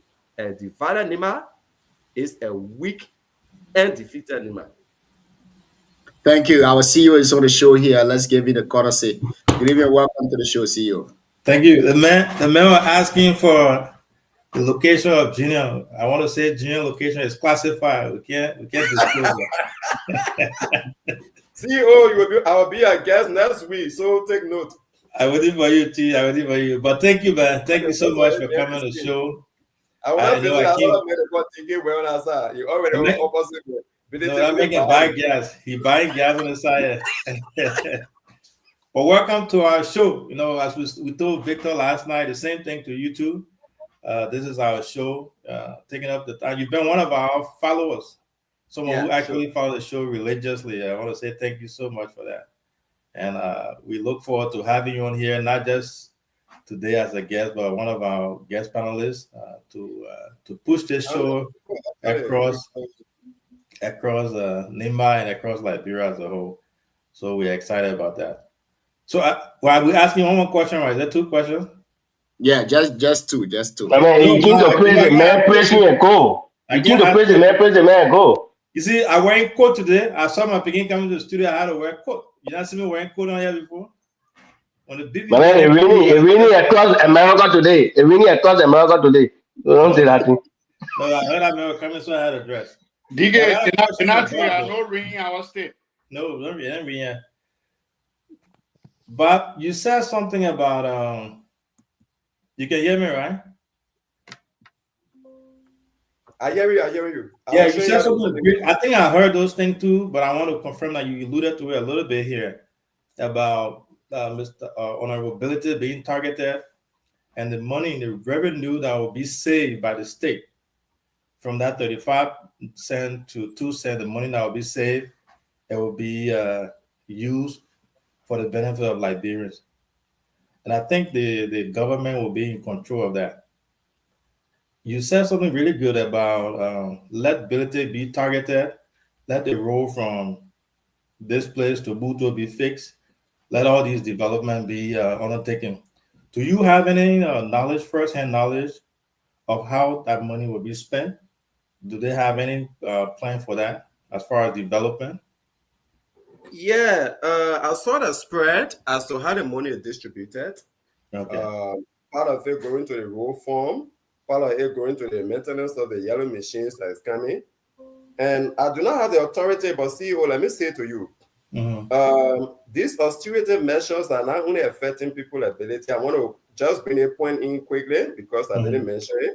Do you also know that the Ministry of Mines and Energy, headed by Honorable Women JP, just realized that the mining lesson, Class A mining lesson for those big companies, the ArcelorMittal, Beer Mountain, and all of them, a $50,000 United States dollar for the entire period of operation, 25 years. Wow. 50,000. Wow. And then they decide to do assessment in a region. Verify this. I'm not lying to you. Maybe ArcelorMittal, other people will also say they have been targeted.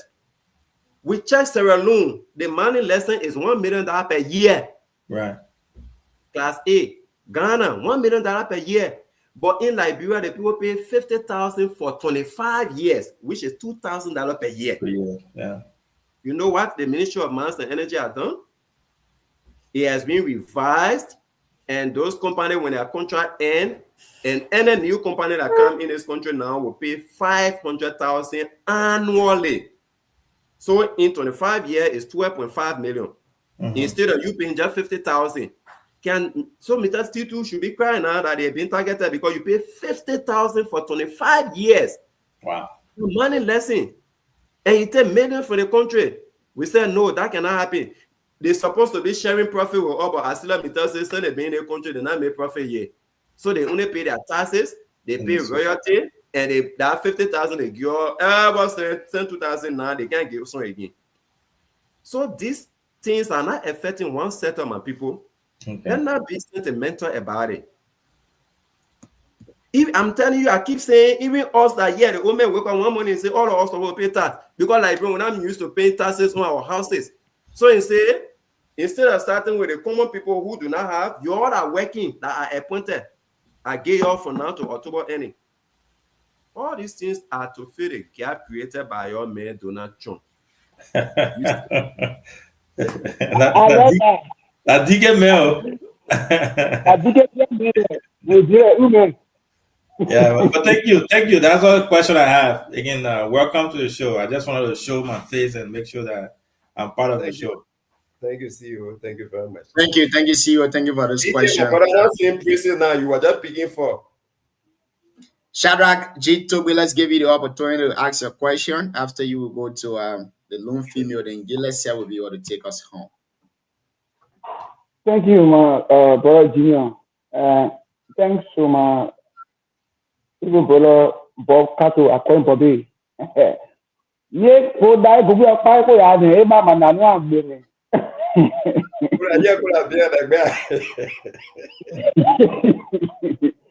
All right, my brother, thank you so much. You know, I'm on this show. It's your show for all of us to make a platform, you know, a genuine and active one to the public and to Liberia and the world at large. So before I ask my question, I want to make a clarification based on these Close questions. the radio, yo. So, You are worldwide, making I'm noise. about, huh? Hello, boy, you getting me? Go ahead. Bob is Go hearing ahead. you. Go ahead. Yeah. I'm muted. So the question that my brother DK asked concerning the appointment of Tangbe, and he was rejected. He was shut up against the relation with Johnson. The dead cannot speak, but I'm going to speak for him today. That relation, our professionalism to Mr. Johnson that evening. And that relation was given to what they call Dorco for the face to the president of the time, but the peace meeting from another country. I think it was the city on the city general. And that relation, we never knew what happened, what not happened. When they took really me from there and replaced the name with Tangbe. That is said the woman against the name of people that he dropped a list whatsoever. I'm a little witness. Because when the woman called out woman that easy say, really send me your name. I don't want to really use. I really shown, I really support at the time. I got that name. Not really name I really was really was saying another man, it was what they call a junk man, those guys from Muyao, town chief, town from commissioner, secretary to district commissioner, the I wrote names. I told the congregation that evening. We didn't pray together. I told me actually live. Can't only. We told him the name was given to the old man. He sounded that evening. Who was given to was Dokopo. Maybe he would get a couple of how he would choose. So I even know that that I can't have no idea how he would choose, but it was not. This Tangbe is not in law. My sister next to me. Or husband, Junior, Mother Tangbe, Junior, Bieber is repeated. They also close to me. So we don't know what happened that time when that was played. So, but to ask my question, I want to say thank you so much for the level of vision that applied at that entity. It was very bad. And I took all needed. You know, out there more than 2-3 times when you're struggling to know practice together. And my question now to you is, you guys are trying your best. Now that we as a country, we will not always depend on a donor funding or aid to provide for our people. I want to know from you as administrator, you get your managing the administrative aspect of the entity. What are the plans that indeed tomorrow that they'll be able to provide food for herself to the citizens of Liberia instead of depending what WFP or UTTR, whosoever they could give food before that you guys give to your own people. Is there a plan that will say like, okay, maybe agriculture or military agriculture will be involved in farming to resolve food for the citizens, so you get time for disaster, so you know you're coming to distribute that food to our people. What are the plans currently?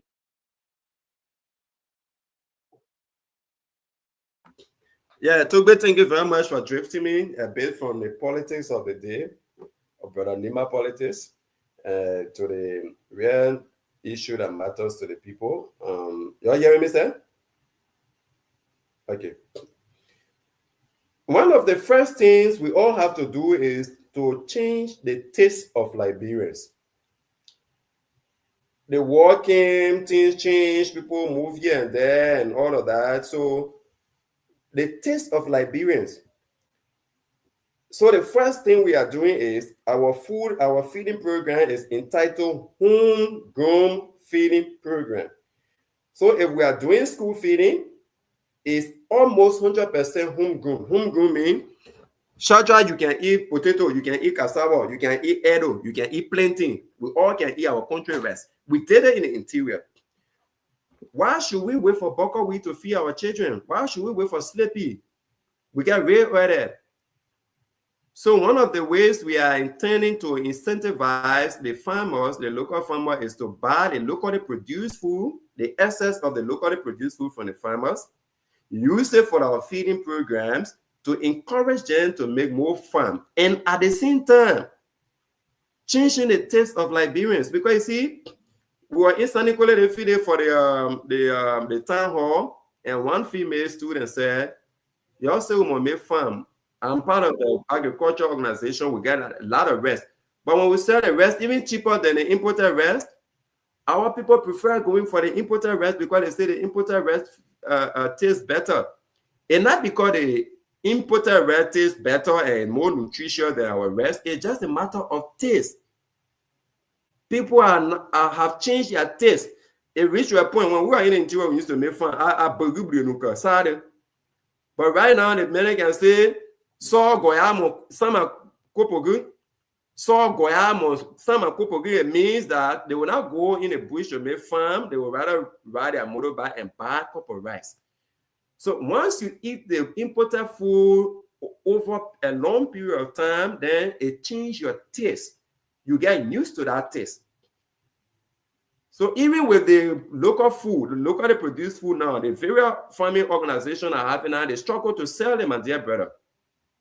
So our problem is the production, but more of it is also our taste. When it is produced, our people, are they willing to consume it? I'll tell you one thing, because I'm in the National Food Assistance Agency, there are organizations that produce local rice and can stay here for the whole year and spoil. I just want people. I doubt it whether you charge a G to make and even eat country rest. And whether when they eat it, you like it. Me, I like it, even eat it without soup. So one of the things we are trying to do is to change the taste of Liberians, and the way to do it, to start with the school, to start with the free feeding programs we are doing. People are not getting used to buckwheat because I think that was the neo-colonialism that came without our knowledge. It came as a free food. They teach you to get used to eating buckwheat, used to eating sleepy, used to eating parboiled rice. It changed your whole taste. And Nema people are not stubborn, will not even let GB up to now. So we are going to be mostly homegrown feeding program. All of the money government will spend for feeding program, we will spend it on locally produced food. You in school, you must learn how to eat edibles. We bring the edible, you want to eat it. When you go home, you will eat. But we're not going to get people sleepy. And by that, we are empowering the farmers. We are giving appreciation to people who make their edible farm, potato farm, to go and make more farms so they too, they produce they will get from that, they can be able to buy their children's school, pay their children's school fee. We are going to work with the Ministry of Agriculture to establish what we used to have in the school those days, the clubs, school club, they call it a 3H club, where the people can produce what they eat at the farming level, at the pressing compounds and all of that. We will incentivize, we'll provide the money. You produce it, we use the same food you produce to feed you. But Shadra and all of you panelists, our taste has changed. We complain that we are not producing, but with the little knowledge I have now, even the little that is produced, people are not really eating it because our taste has changed. We have got so used to the foreign food to the point where even the locally produced, that only Nema still acting stubborn, we still like our GB, and it's good like that. When you talk about GB, even in America, DK where now go, I think now go sort of GB.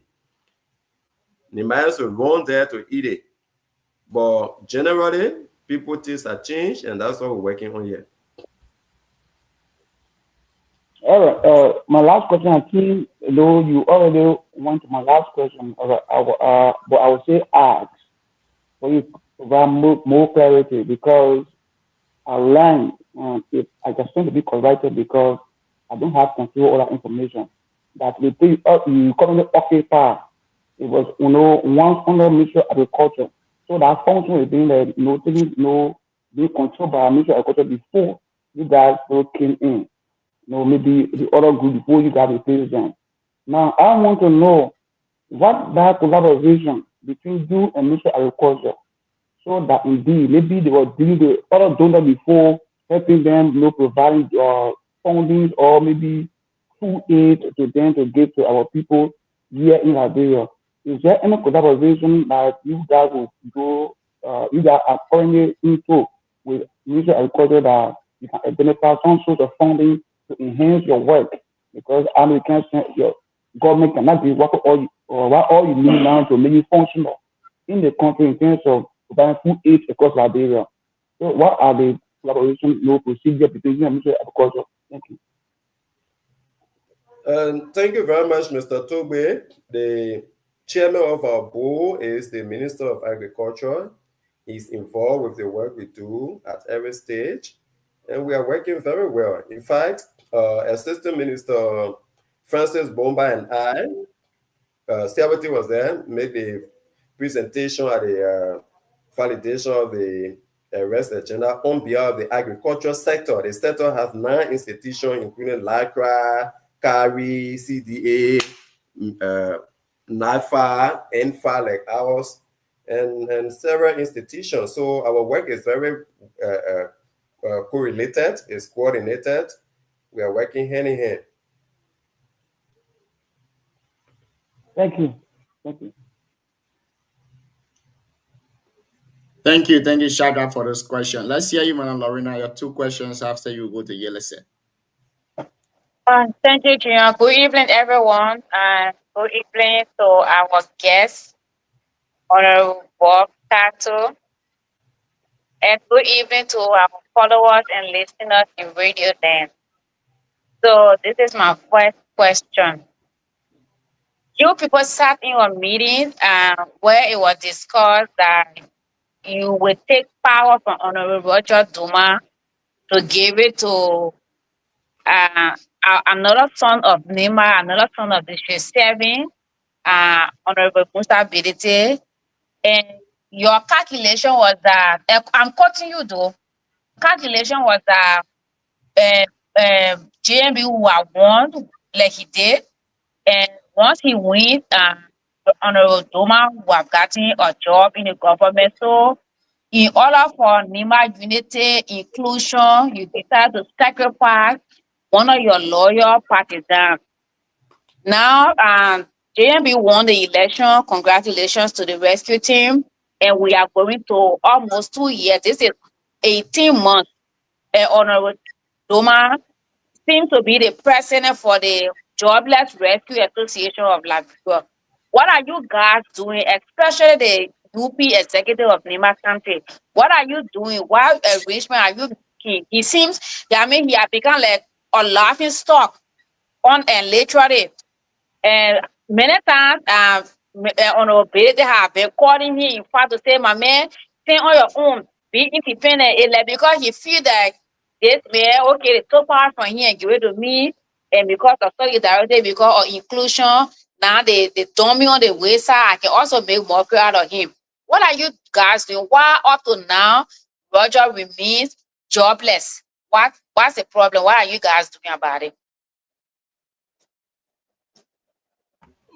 This is, thank you very much. And I should be asking because you are also in the same boat. You actually supported, but you know, God time is the best. Face, I'm not. God time is the best. Supported the United Party. So by extension, you at this point. No, I say you supported the rescue mission. No, please come on camera, Chief. And I'm a camera giving problem, but I told you, sorry, Tato. DK, thank you. You come from studying your GPE, so you got to get a chance to listen. This says you are right. Honorable Roger, if any partisan from the Nima County deserves a position, that partisan is Honorable Roger S.W. Duma. Whatever happened, whatever didn't happen, God alone knows, but he was announced deputy minister. In fact, I was hinted that I was going to be assistant minister for administration and the Ministry of Health. CRT is aware, Victor, everybody. And my boss was going to be Martha Morris. And 4 days later, when that conversation ensued and happy that I was going to be appointed, then Honorable Duma and Martha Morris were appointed, one for him, Honorable. So I was happy. I was not angry because at least I was supposed to settle for the less, but then a Nima person, was appointed or was nominated for the higher position and being my former boss. But what happened. But there's a little clarification I want to make. When I say there was a plan, and it was not that we went in a meeting to make decision. Senator Johnson's plan is not something that somebody go say in meeting to decide. his plan involved a camps. You and Senator Johnson will not go say meeting before he decide what he want to do. Senator Johnson made a decision and he said that I want Mandingo man to come and be here, I want the other person to come, I want the other person to come, and he said that his decision, I explained. It's not something that I will not go in a meeting to say they know me. All the people know my United Party stance on issues, so it was not the case. But like I said, all time is the best. The only appalling part of it is Nima have 5 tribes. Let's bring all the 5 tribes in one boat for the unity of our country. How then people who benefited from such arrangement are the one crying fouls? That's my point. Benedict is one of the beneficiaries, and that's my point. Benedict should not feel targeted. If anybody should feel targeted, Roger Duma should feel targeted. Roger Duma was crucified. Roger Duma got appointed and he did not serve, yet he still remained mentored. And by the grace of God, he was later appointed on a board. He's on a board for, how they call it, group, economic free zone or something like that. He's on a paid board. He's comfortable. It's not what he wanted, but it's okay. He's not complaining. Musa should not be the one complaining. That's my argument. Okay, so you don't should not be complaining. You want to be president, let him lead a job. Other people want to go for a presidency and stop complaining. He got a piece of job to do. He has to focus on the job that is given him. If he cannot focus on it, let him stop shifting blame. The vice president is not targeting you. How then did you even arrive as a representative? You think that because you chop people or because you taking 35 cents in a storage? It was part of the overall idea of Senator Johnson, as though he knew he was dying, because he made some statement during the campaign that I want to live with this person, that I want to reconcile with my brother Kuka because I'm old now. I want to live there every and me and Kuka not friendly. As anybody, Senator Johnson make these statements. And there are some of the video footages when he went and took a cab in Gantor and put it on something and said, Nima people, you can't vote for me, you vote Jeremiah. I want that. And I see Nima vice president. As though he knew he was going to die.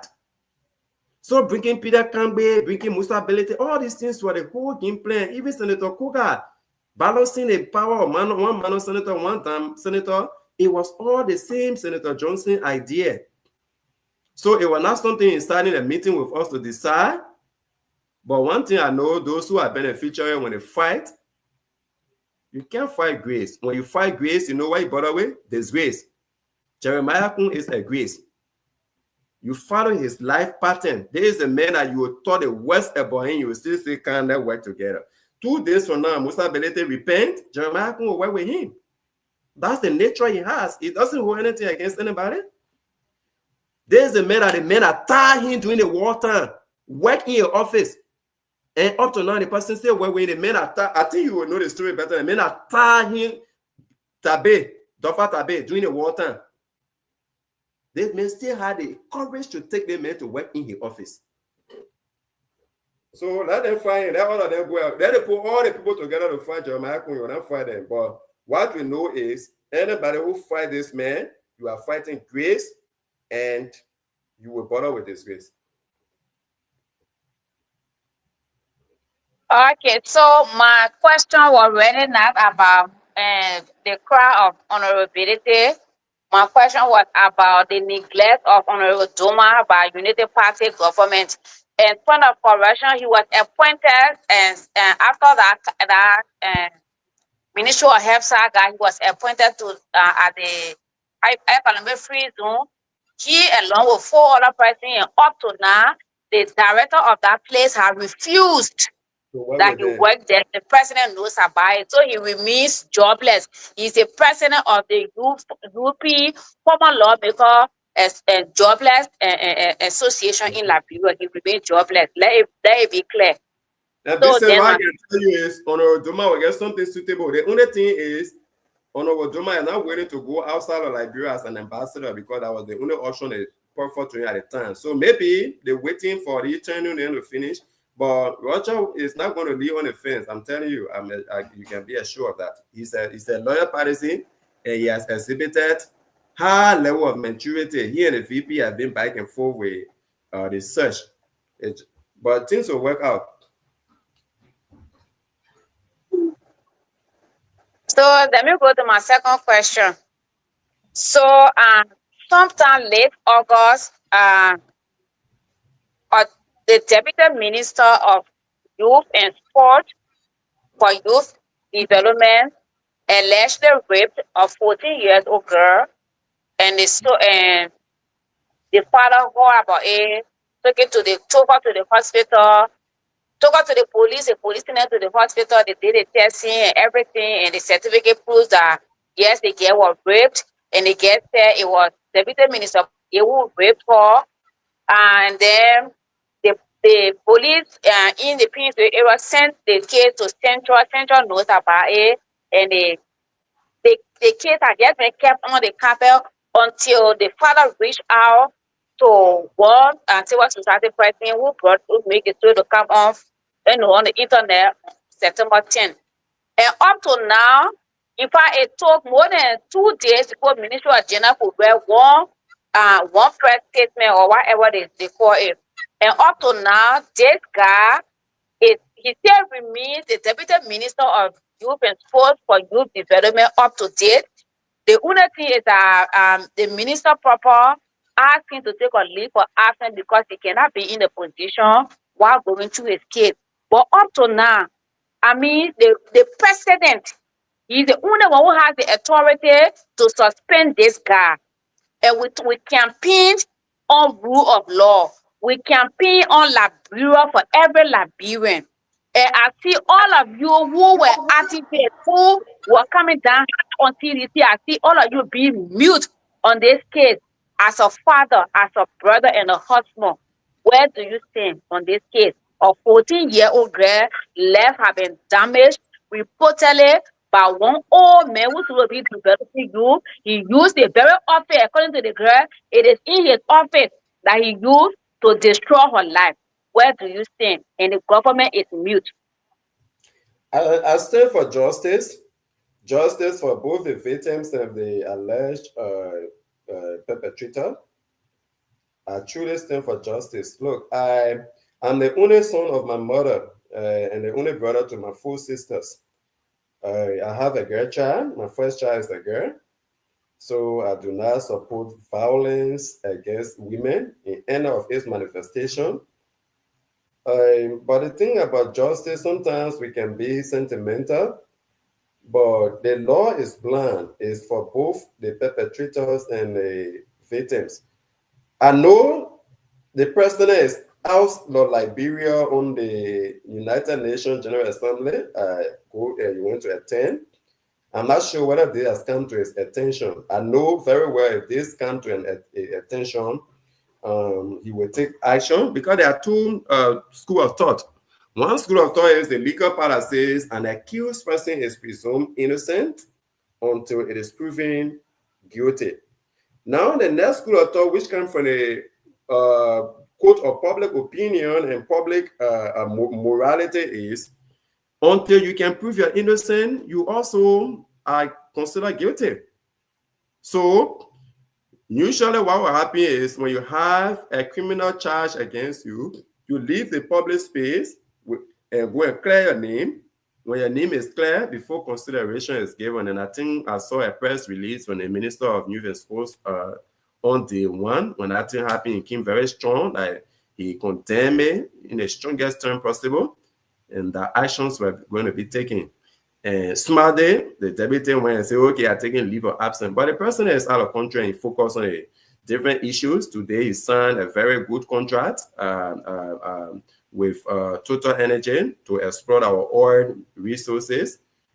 So I'm sure when these things come to your attention with act, the Boaka, will surely act, especially when it comes to the kind of issue. You got absolutely zero tolerance. Absolutely. Thank you, Bob. Not just rape.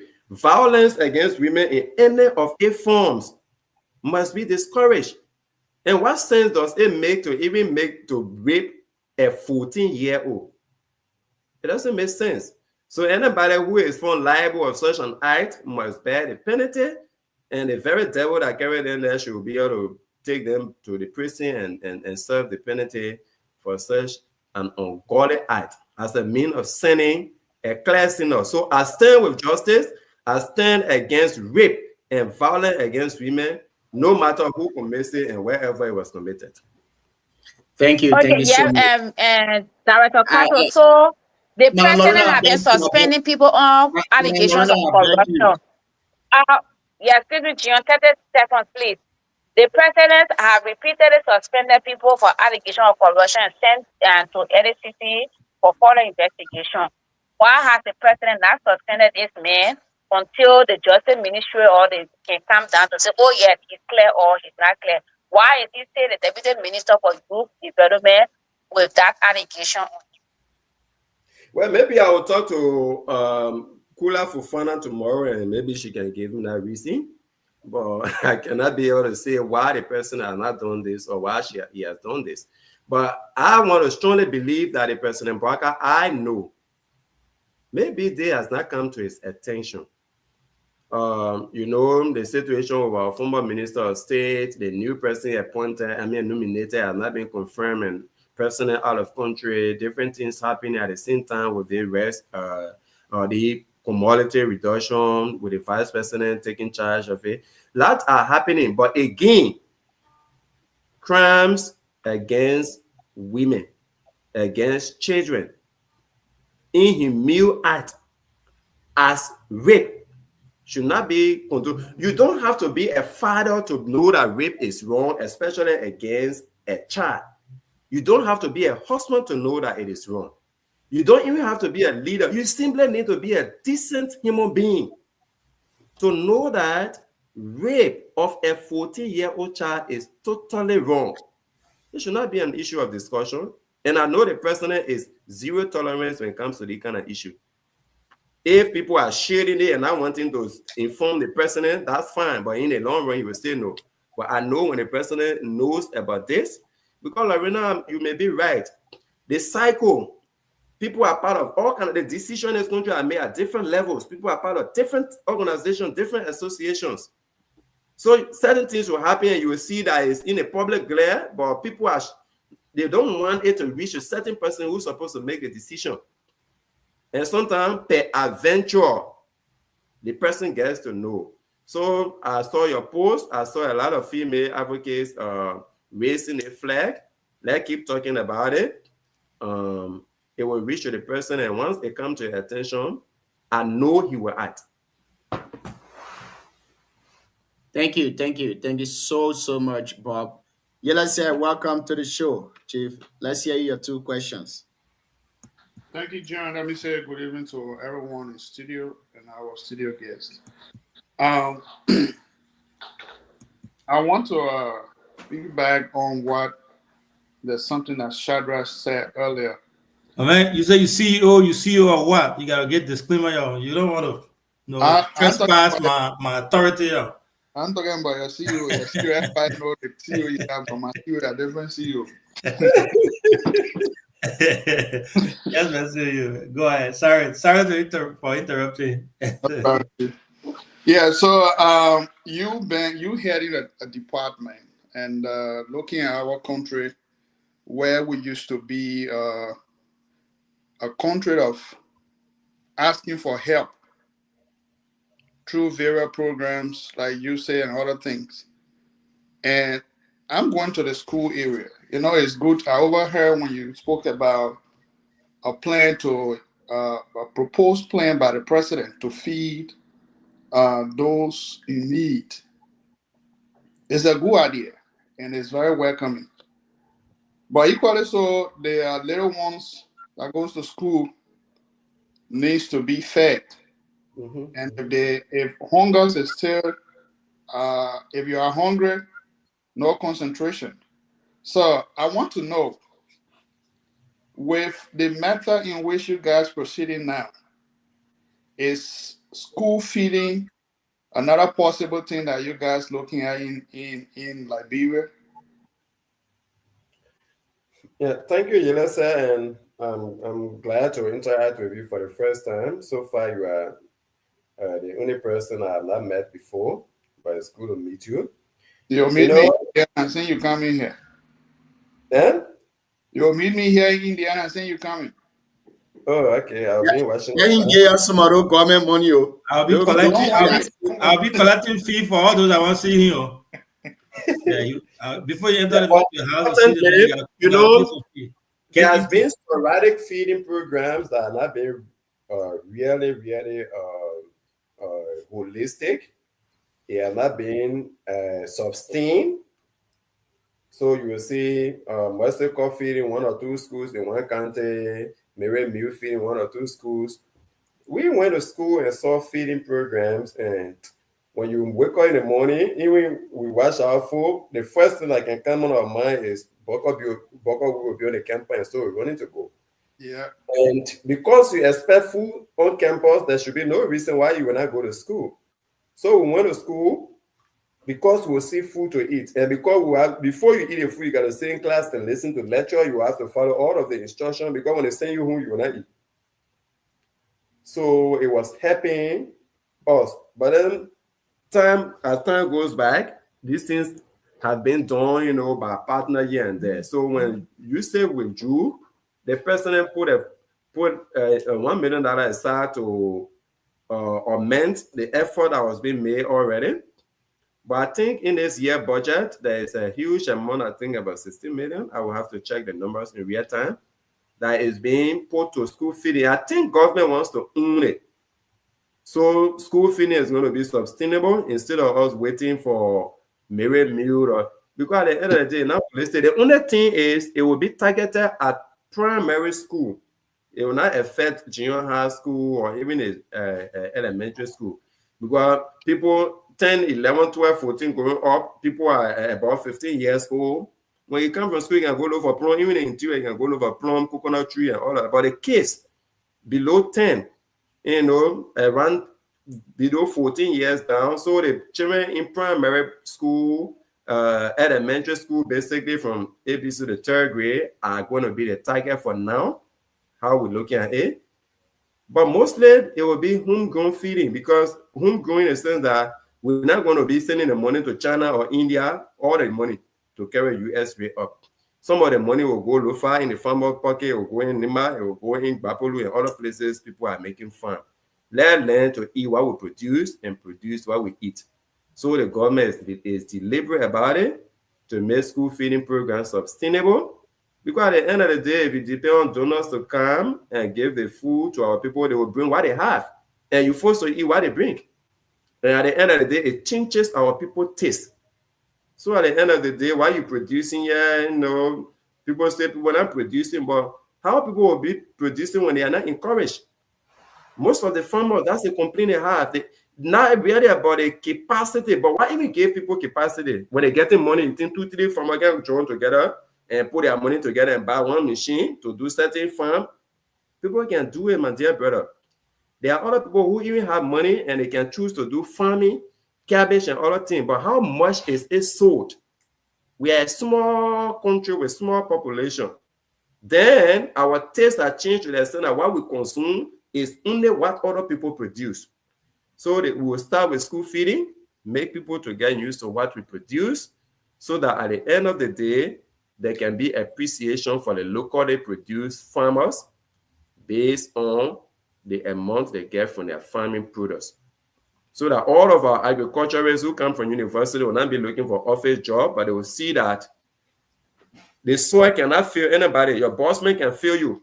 The person, the political party can fail you, but the soil does not fail you. So with that knowledge, you don't got to go yourself make the farm. You can guide the people to make the farm because you have that knowledge.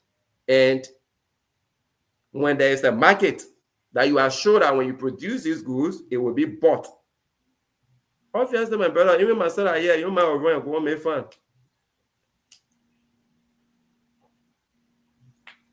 Okay. My second question, taking you back to Nima politics. You bring politics, I can talk plenty when it comes to politics. But let's go ahead, let's go ahead. So, of late, we've seen some public outbursts from some of our public figures. That has to be with the current NEMA senator and our own man VP. This is 2 MDR we're talking about. Is there any way, or is there any plan? The VP is an NDR man. For correction, the VP is an NDR man. My man, please wait. Yeah. We're talking serious and we're talking about CMC business here. Chris is right. No, the VP is an NDR man. I'm correcting you. VP came from MDR before becoming no, he resigned. He resigned. No NDR. My man. Grace, I beg you, please leave Yelesa to lay his busy on the question. We're talking about CMC business here, man. Yeah. I don't care what you say, though he resigned, went to UP, he's still an MDR man. That man get MDR blood in him. All the position he occupied at MDR, give it to him. All right, so my question is this. With what is happening now, is there any way or is there any plan to mediate between the senator and the vice president when it comes to bringing a very good facelift to the MDR party? To be frank with you, the issue with Senator Kuhn and Senator Kuga and Senator Kuga's, expression of some form of dissatisfaction with Vice President Kuhn is not any major issue. When it happened initially, we went as NEMA professional, NEMA sons, we met, planned to meet Senator Kuga to know why it was happening. Even while we were in meeting, people take picture, they said it to him, they say we were assassinated. But anyway, the next day we still went to a house and he used one parable. He gave one story to us. I don't know how many of you speak Gio or Mana, but I will say English. He talked about a scorpion. And I will maybe short about it. He said there was a party that all the animals were going, but there was a flood. The river has flooded. So scorpion wants to go, but scorpion can't swim. And all the animals that need to swim have crossed to the other side. So there was left bullfrog, not bullfrog, right? But crocodile. How do you call it again? Name? We can call it poo. Toadfrog is that the name? Yeah, not toadfrog. Toadfrog. Yeah. Toadfrog. He said, Toadfrog, please carry me across the river. I beg you. All the people now want to carry me. That Senator Kuga gave all the story. He said, then Toadfrog said, hey, Scorpion, I'm able to carry you on my back. But they are thing on you, the thing that you can use to sting people. That you can sting people when a fearful, I can't carry you. Say, my man, please help me, carry me. I will not sting you. Toadfrog put Scorpion on a bike and went all the way, just at the verge, at the bank of the river to the shore, almost to the shore. Pump. It's sting Toadfrog. Toadfrog said, hey, Scorpion, I told you today. Yeah, you say you will not sting me. He said, my man, sorry. They think sometimes I can't play it, but I'm a nature. That's Senator Kuga speaking. So he said, General got 18 years. Somebody, I can't plan it, but I'm a nature. And we agree with Senator Kuga that is nature because even the vice president during the campaign, he said it. He said to the entire NEMA, Nya is a diplomatic senator. We need one buka senator who will shake the table. So the vice president is not surprised. That's why he has not spoken. That's the nature of Senator Kuga. He is a buka man, but it doesn't mean any harm. That's his nature to shake the table. He showed Senator Johnson table. It didn't make any difference. Senator Johnson won a higher vote in NEMA. He's always shaking tables. So yeah, that's the nature, but usually it's not harmful. Especially people like Kuga who will say what in their mind. That's what Vice President Kuhn wanted. And that's why he loved. He loved people saying what's in their mind. It's better than those who keep it to themselves and grieving over it. Oh, I target her. No, nobody is targeting our country. Senator Kuga and Senator Kuhn are well on course. We needed one diplomatic senator and one, amateur senator And that amateur senator, and without for the lack of better words or better choice of word, I call him amateur. No contempt should hold me for that purpose. It's just because I lack better choice of word. But a senator who has vigor, who is robust, and that senator is the very senator Vice President Kun campaign for. So it is Honorable Coker's nature. They didn't direct the arrow the right way. Well, it's a question we can all ask, but I think it's not any big thing that will, really have issue with the NIMA unity because it's been worked on.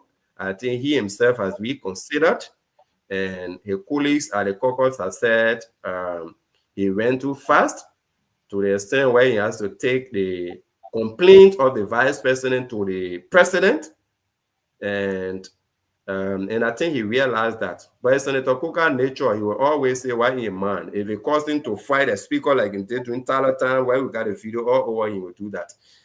In a session, he would do it. If it caused him to disagree with even the president, like he did many times with Senator Johnson, that's just a nature. Sometimes it doesn't mean harm. Thank you, Grace Lee. You are just coming on the show. We are out of time, so we're going to give you one question and one question only. I beg you, Chief. I know all the inner men happy. We want to say one question. Yeah. Bob, how you doing? Yeah, Senator got to bring you late because you CMC man for a while. Yeah. No, man. No, I'm not CMC man. I'm a former NGR man. I was not NGR, so I'm just neutral. Yeah, I'm just neutral. I've been following the show when I was coming from work. My attention I'm drawn to where you talk about the feeding of cakes in school. I just want to ask, I hope Gino give me the time to make a follow if I'm allowed. Over the past years, when some of us in Liberia traveling the Western world, it came a time those food was only limited to certain area. And as you said tonight, they are around little maybe 15 to 16 million in the budget. You think it will go close for the country where my hometown is the number one or Zuato came from, to Western or better to rest of those areas will be able to be felt within a feeding process, or is only restricted to just in the city? No, it will not be to the city. In fact, I think the target is not even at the city, Chris.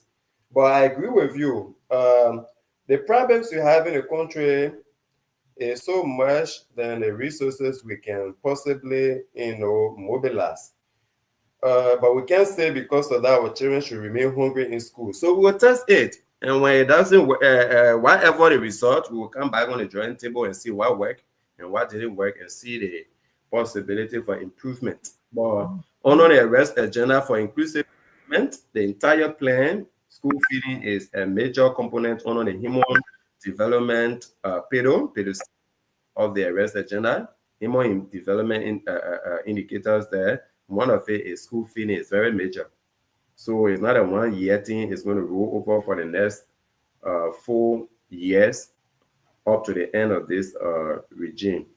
And so it will progressively improve based on the informed empirical data we'll have from the impact assessment as a result of each of the year. In fact, there will be mid-year review of the efforts that will be made towards school feeding. We're not going to say we're feeding people. The good thing about this government, ask anybody in this government, you don't just put performance target and say, I will do this. When you say you will do this, there's a performance management and compliance system office at the personal office that all head of entity will go there and sign with the president. And you sign it, you think I just to take picture and put on Facebook. It's okay. Go sit down to your house and wait. After 3 months, the team from the personal office with the consultant are coming to the 24th of this month. They will be at my office. You all say you all do this, number one thing. You all did it? To what extent? You all say you all do 5 activities. How many of the activities you all did? You say 3. 3 divided by 5. Then you get a score. They tell me by the way you get a score. They will do all that and know how much score you get for the target you set. But you're not just telling them you did it. What the evidence that you did it? When you are doing a plan, you put, different indicators and say, I will do this, and this will prove that I did it. For example, if you say you will do meetings, you say meeting minutes, meeting attendance sheet, those will be the evidence that we conducted meeting. So when the people kind of want to see the meeting minutes, the 10 meetings you say you have, where are the minutes? Where are the attendance sheet? Who were those that were in that meeting? You show it to them and say, yeah, where the picture? We finish with it. You say you will feed 10 students. Who are the students? Where are they? My man, there is a serious government. I'm telling you, I'm sorry for saying, my man, but we don't just make target or make big noise. Whatever you say, you are measured against your performance target you set. And I think I appreciate that. So because of that, we don't want to set ambitious target like other people will do. You just wake up, you touch something, breaking ground all over the place. When you break ground after 3 years, we want to see the ground you broke in 3 years, what has happened. That's how the government do. So it better I say I'm moving from Zwato to Gray, and God help me, I get strength to move from Zwato and go Empire Gray and go Zuode is a plus for me than to just say Zwato and say I'm going Tapeta. Then at the end of the day, I just stopped with Gray. So yeah, we don't just set target because of the politics of the day, because we are here accountable against every target we set, and people sign contract with the president on an annual basis, and that performance is measured. So 16 million, the first thing, we don't raise 16 million is a fall on us because we'll fail in our other tests. I mean, we the settle now, the entire Ministry of Education and us combined. So when you say we are raising 1 million to do a particular thing, if you don't raise it, why you didn't raise it? The first thing they'll say, you say you will do this, you didn't do it, then they do that, they get different measurements, tactics they get there, and then you fail. Me, and I want to fail. So we can set a realistic target and work seriously towards achieving those targets. We're not here to play fun. No business as mission. Thank you. Thank you so much for being here tonight, Bob Yenuan Kato. Thank you for being on the show. We hope and pray that you will be appearing here frequently as our guest or one of our panelists. In 2 minutes, give us your parting comment, Chief. I want to say thank you very much for the respect on the show. I think you people are doing great. You are organized. It's not confrontational. Even those who disagree express it with respect. And I think we can all work to make the platform our own. Other people have. It started even smaller than what it is now. And in making headway, we can all come and contribute. I'm available. Like you people are sending an invitation. I'm waiting to be here at any time you people expect me. We want to tell our Nima people, disagreement among us, that no more thing. Our leaders in Monrovia, they're fighting for different things. All the things you can hear, it will settle down. You should not worry. You should not worry. Our politician, we can talk. After I will come, we knock him. So those who are taking side, you either on this person's side, you on the person's side. When people go on the table, you will not be there. Let's focus on Nima County unity and stop promoting the negative. Every country you travel, they got their own negative, but they don't publicize the negative. Let's focus on the good. Let's see the glass half filled than seeing it half empty. Let's focus on the good, my people. The more we talk about the good, the more good that will happen. So I want to encourage all our brothers and sisters to see the good that is happening, the roads that are being connected across the country. There is stable electricity in Monrovia. Electricity is not bapping now like it used to be. Water is restored. Prices of major commodities are reducing. Nobody is standing in line for gas anymore. Nobody is going to stand in line for rest. No shortage of any major commodities. Your rubber prices have gone up. Roads will be made pliable for you to carry them into the market. And gradually, Liberia, continue on a path of progress, we can be able to at least chase beyond our other friends who are ahead. They are not waiting for us. We may not even catch up with some of them, but at least they've been behind them instead of taking one step in front, two steps behind, one step in front. And all of this is based on how we election end. Instead of all of us focusing on development of the country, everybody is focused on 2029. Which country develops that? Election end, the only thing that is on the mind of citizens is the next election. Ambassador Baga has said his focus is not on the next election, his focus is on the next generation.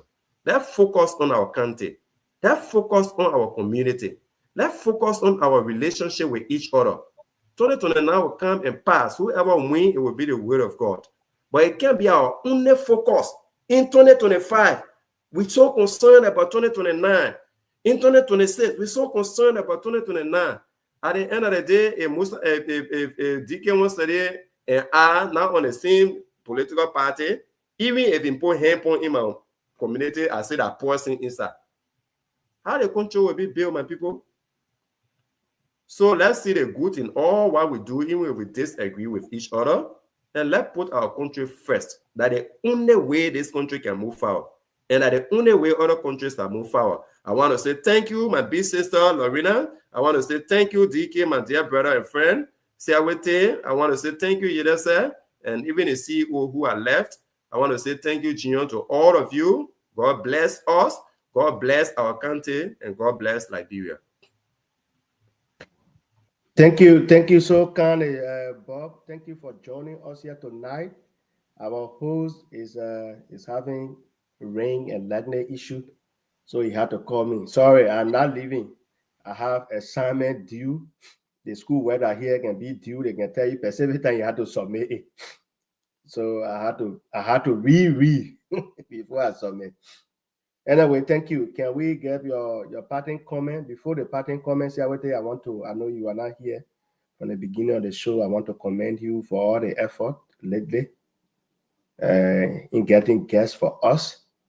We urge all of us panelists to do that. John Siawete in doing that for us. Lorena did so. And the only thing, all her guests have always come from the help sector. So bring us somebody who is a rape or women advocate. Bring somebody from gender. They lead a health team. Bring somebody from higher ed. That balance the thing. Other than that, let's get your parting comment.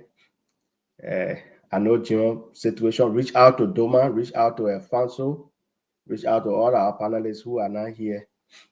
Let's check on them. I know Alfonso might be job schedule. Just that. Thank you for coming always, Pastor Yedese Va. We'll have your district representative here. Is that tomorrow, right? For Honest? No. Honest is Friday. So who is tomorrow? Honorable Kagon. Oh, Gompu Kagon. We have Honorable Gompu Kagon tomorrow. We have Honorable David Dorkopo on Thursday. And we'll have Honor Massier on Friday. That's a great lineup, and we want to say kudos to Siawete for that. So Siawete get good network, so that give it to the young female and let her close. In your closing, include your Deep Colors Bar experience.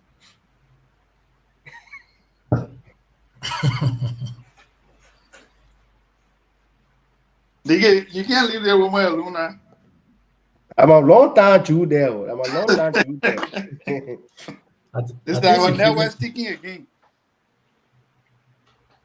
No. Lorena, you hearing us? I think she had to go and come back. You gotta.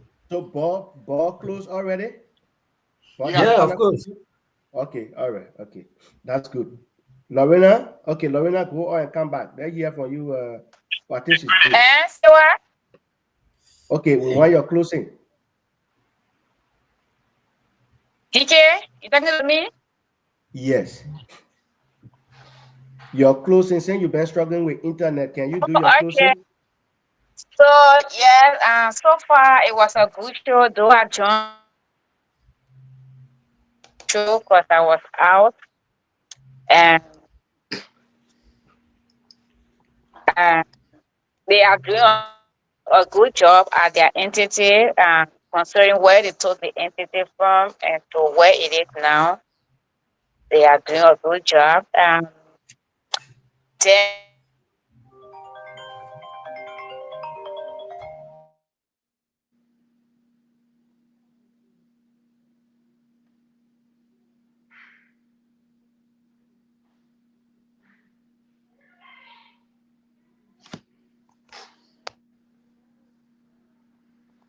Lorena is having internet issue. Pastor Va, they're here for you. All right, thank you, DK. It's been a wonderful show. The issues that is of concern to me have to do with this LEC thing in Liberia. I know LEC is a government thing, but those guys that goes on the field, they are the one exploiting our people. Those mentors and the job they do, they get paid on a monthly basis. Now, I know we get it. If you want a fee, you have to do what you have to do. But that concept of us exploiting our people, the ordinary people that we're taking those equipment to, they got to stop. And I hope the LEC people can listen to this. Because those guys that take the meters in the community, there's a community that I'm part of in Liberia. All those that took the meter down there, they charge those people not less than $35. To even get your house connected, you have to pay extra for that, which I think is not a good thing, because those things were meant for the public. And if you are on the field, Liberians want the country to be better, but if you are on the field to exploit the ordinary people that you're taking the very same electricity which they have to pay monthly to, then it means you are not doing better. So I think the LEC people should start talking to their fee agents to do the rightful thing when it gets out there.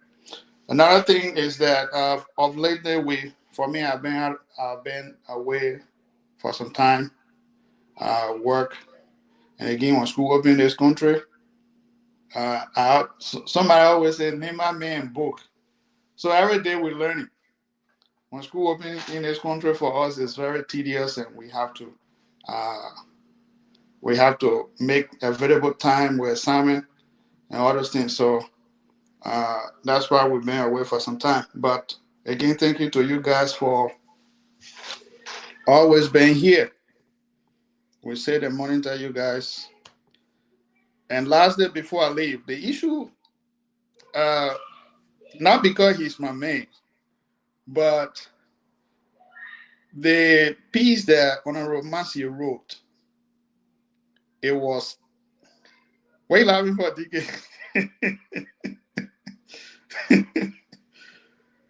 You muted, DK. What you want me to do? The guy is our friend. Only as my friend. You saying good thing aloud. Then you say yeah, so the post that he did this morning was very, very excellent. You know, the layman didn't even knew what was going on or what the whole issue of this letter from Saclay PA was about. But from what Honest wrote, a layman can understand exactly what this whole process meant. And I think if just a one man is sitting in Liberia making millions of dollars on the back of ordinary Liberians, that is not good. If we intend to rebuild Liberia to where it was, or to the greater extent, we should be able to do it collaboratively and develop Liberia. But I think the issue with honorability, that's a crybaby. You got to stop. Liberians are tired with it. We need to move forward. You can't be getting rich and other people getting poor. So that equation be balanced. And I think the government too need to step up and be one of the entities that will be doing the storage thing. Not one person be doing it, because from the look of things, though other might be doing it, but I believe he had the most storage facility looking at things. So government got to step up too. And he basically got to stop the blame game. The very same people that he interact with, signature and names on that document. If you look at that document, the only person name that didn't sign was Abachi. But all the rest of those many names and signature are there. The Quinny, Snow. So other men, you can't talk to them. That VP, because you VP now, you want to be president, so you want to attack me. You got to stop. And thank you all for tonight. Thank you. Siawete, it's your turn. Thank you, D, and thanks to our folks in Radio Land. I mean, the show was actually a good one tonight. For me personally, like I said on the platform, Bob is a brother to me and a friend. With the innovation from his boss and the team at the institution, like he said in the intro, from the history of the organization, I mean, they made it, I can say, at zero. So from zero to where it is now, I think there are huge progress being made by them, and it clearly shows how responsible to the regime is. Because for me personally, when they even appointed Bob, I didn't even know where was that entity. And as a matter of fact, the guys were in one room. So the entire budget line you saw was just for salary. You don't go beyond 150, you don't go below 150. So at that point, it shows innovation. But I mean, on the general note, the issue with honorability, most time people, like the history with Ghana, when former and late President Jerry Rawlings took on, the mantle of authority, when he tried to bring change, there was a lot of resistance. But at the end of the day, today, I think Ghana is being graded as one of the, outstanding nations within the South region. So, I mean, the government, they are intentional about what they are doing. They are not just doing it. People try to politicize it because we know how it hurts, because while you have benefited over the years, to realize that they require government intervention and to affect, the common people at that level is this government they will uncover a lot of things, as I know. Like Yedesel said in his closing at Day of Peace, and this morning, even in the All Nima General chat room, that buttressing on romancy as well. If you look at the document that brought about that decision, you saw most of his colleagues, people who he had relationship with for years, even on Kone, he's even signatory to that document. So how wrong it is for government? You say the government is not able to get money to sponsor Yellow Machine. Where in the world you get government to make decision or make a plan and they don't effectuate that plan? So I mean, in the next 4 years, 5 years, there will be a lot of changes and there will be a lot of crowds, but the better good is for the Liberian people. And in short, it was a good show. We hope to listen to the former lawmaker tomorrow to hear from him what he get to say. And as the list goes on, Thursday we'll be hosting on our Dokupo, Friday, and on our Mercy, and then maybe over the weekend we might announce that maybe around Friday. So I mean, it was a good show. I don't know. They said Gion, computer or a network. I don't know, but it was a fun show, and we expect Bob to come next time so that we can get into the real politics. Today was just squarely about his institution, and we want to say kudos to him and his team. So, D, thank you very much for. And as a matter of fact, I started a show, but I heard you saying you did not start a show. Thank you. Well, we're giving you praises. You are on. Where? You see that? You are not on. I was on. Just that my camera at some point, you can. And you're doing something with the camera. So anytime you start that, we'll tell you to check, show all your surroundings. We want to see something. Okay. Man, I know why. Anyway, you didn't say shout out to the Omar. I know in Liberia, happy birthday. Oh yes, I mean yeah, you know, a lot of community radio stations. I actually forgot. I mean today is the birthday of my mom, and I mean she's always 16 years. If you see from my page, and I think that's how I'm looking to, because I will not How get old are you now? at that point. As old as I am, I'm still in this position, very young, very energetic. So I mean I want to thank God for her. One of the best days in your life is your birthdays, and I mean to reach at where they are now. I think it takes the grace of God. We pray that at some point we'll reach that level. So thank you very much, D, for the reminder. Actually, I should have done that from the beginning of the show. Yeah, you did a show there. I saw the Pape only. I said, oh, the Pape said forget my wife's birthday. So anyway, Chris, take all home, man. Please don't be long. We hold your photo today, please. The whole last video we are gonna be long, people. Nobody can come late, and no one is responsible for that. No problem.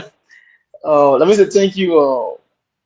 I will start from where the inner man talk about. Marcier pools are looking for different perspectives. He wish he responding to Berete. He think that Berete I come in. He think that Berete bringing Gompu in that district back. That way he responding politically. If you do the calculation, we look at it right. He never responded yesterday, of 2 months or week ago when the thing started. Because Berete win the district on Saturday with Gompu. So he believes that politically now he not secure. Okay, so he will afford to respond politically because he feel that better bringing Gompo back in the picture in the district. So that when I saw the point when I saw that last, I know he worried because Gompo want to come back in the picture and Musa bringing him back in the picture. But again, it was a good show tonight. Bob, explain. He talked about his entity. I was looking at what I know her from him. I just want to give my recommendation to him that let him work in line with me, education or agriculture ministry that so those government schools can make their own, agriculture farm. They can plant maybe cassava or plantain. The produce from there can help the school also on it. But government investing more money every year. Where the government school, those areas like in Nimba, in Maryland, other areas, they have vast then. They don't begin use of it. I think the government have to look in that direction. That all government schools across the country to make their own agriculture farm. They can plant cassava, potato, or elo. That one can help them too in the future. But it gives us a good show, and we look forward to tomorrow to see what will happen. Thank you. So, Digga, can I say something real quick? Go ahead. So, Chris is saying something that I think is not true, in the sense that Gompo has been politician in district number 4. Ernest is a politician in district number 4. So, for him voicing out his opinion, it has nothing to do with maybe Berete is trying to bring back Gompo in district number 4. And from the look of things, district number 4 will be divided, and Gompo might even run in different districts, and Ernest will run in different districts. That's the fact, comes 2029. So it is not because Berete is bringing back Gompo. You said that's a fact? That's what's going to happen. Why are you speaking with such authority? DK, just watch out for 2029. District 4 will be divided. If you look at the map of District 4 is one of the largest districts in Nima. That has because the the issue is about population. In landscape. It's not, Representation is number. So, we have the population, we have the landscape. No, but let's discuss where it is now. So, your argument is in the absence of the partitioning of because I'm coming. There is a roaming legal challenge to that assigning a seat instead of going by the population. Others have decided to challenge it because it happened in 2010 after the 2008 census. So other politicians and advocates activists are considering taking the matter to Supreme Court. 2, the census results have been challenged by other people in other quarters. Other than that, they'll hold you at a list, have your division in your mind, and then wait for 2029. Chris, in 1 minute, please come. Because you holding, you just say, "Oh man," you just say will come after you.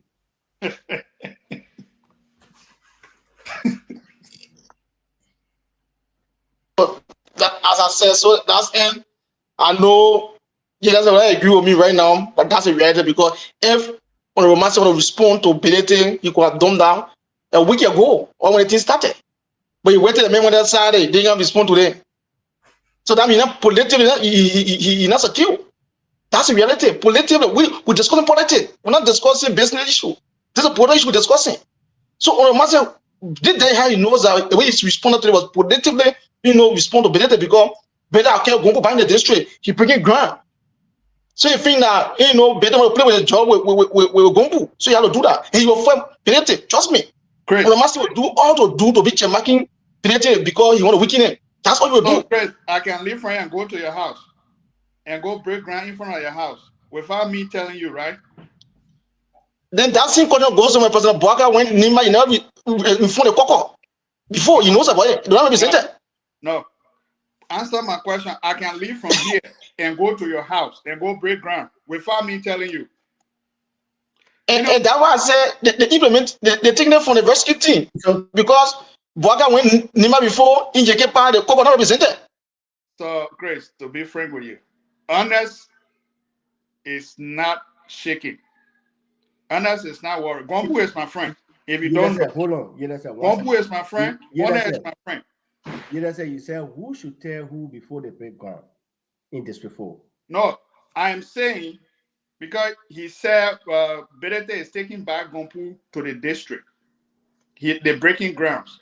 And if you read a piece from Honest, at the very last, he cataloged the activities of Benete, how he goes to those areas, how he's setting lawmakers from those places without inviting them. Nobody said don't do development. But equally so, DK, you can't go to somebody's house without informing them. No. But yeah, I said Benete is not breaking the ground as a representative. Benete is breaking ground now as a political leader. Okay. Let's be fair to him. Breaking ground as a political leader. Is it not worth calling the owner of that district or the owner of that house? It's not by law. It's not by law. Is it a bad thing? It's not by law. You do it by choice. No, DK, that is not by wrong. Okay. I agree. I agree with you and Honest. I agree with what Chris will say. So can we agree that it don't necessarily have to be because Benete and Gombu working together. Benete is Gombu political leader now. And Gombu is a son of the district. Mm-hmm. So a Gombu going in the district for a project that he taking Joe Biden there, they have to inform Honest. No, it's not possible. DK, it's not. So now you're telling me, okay, let's say for example, Benete went and broke ground for a breach in District 5 without Koga noticing about it. No. I say a good thing to do. So listen, I know that case is different. Koga was the one that requested for that assistance for Benete. Uh-huh. So Koga requested and they went together there. So they both went together. Yes. But did you read the very bottom part of the post from Honest? No, my issue is I'm not saying Honest is wrong. I'm not equally saying you are wrong. I'm saying like Benete, the goal here is if Benete is doing this as a representative, you need to inform a colleagues. But if Benete is doing this as a political leader for a party and taking a partisan to do something in the partisan district, calling Honest attention is by choice. It's not mandatory. It's not mandatory. We need to get that clear. I may be wrong. But he didn't go there as a political leader. Oh, okay. Hold your honesty. Hold your for me, I got different view to that because those guys are political adversary. You don't expect honorability or Kagon to move into District 4 I mean, as a matter of courtesy, it should be, but politically, you know, the way politics is, done here in Liberia is quite different. So, Gompu, first day in our common Liberian palace, they say, how they call it, issue. Where you, the men going here show, you can't call Mercier to say, oh, I'm going to carry development in your district. No, that for me, I don't even see it as an argument. The meat of a write-up today was the key thing I read was, the issue of ability and, accusation towards the vice president and all of that. But the other honest is in defense of the the man is in defense. To be frank with you, he worried now. Man, you, the election result, the way it went, you should know. And Gompu is deeply into ball. You know that. When it comes to ball, Gompu got good number. It's a reserve vote for Kagon. Previous, the 2 elections shows that. What is happening? I come in. What is happening is that Ernest also see that as a threat because even they go, okay, gentlemen, can we close and do this on a WhatsApp? No, man. Can we close and So, I just let me end my point. I know. Let it close the show. Yeah, let me end my point. Do you close the stop? Okay, Chris, comes early tomorrow. Thank you for coming. We're going almost 3 hours. Yeah. The topic is good.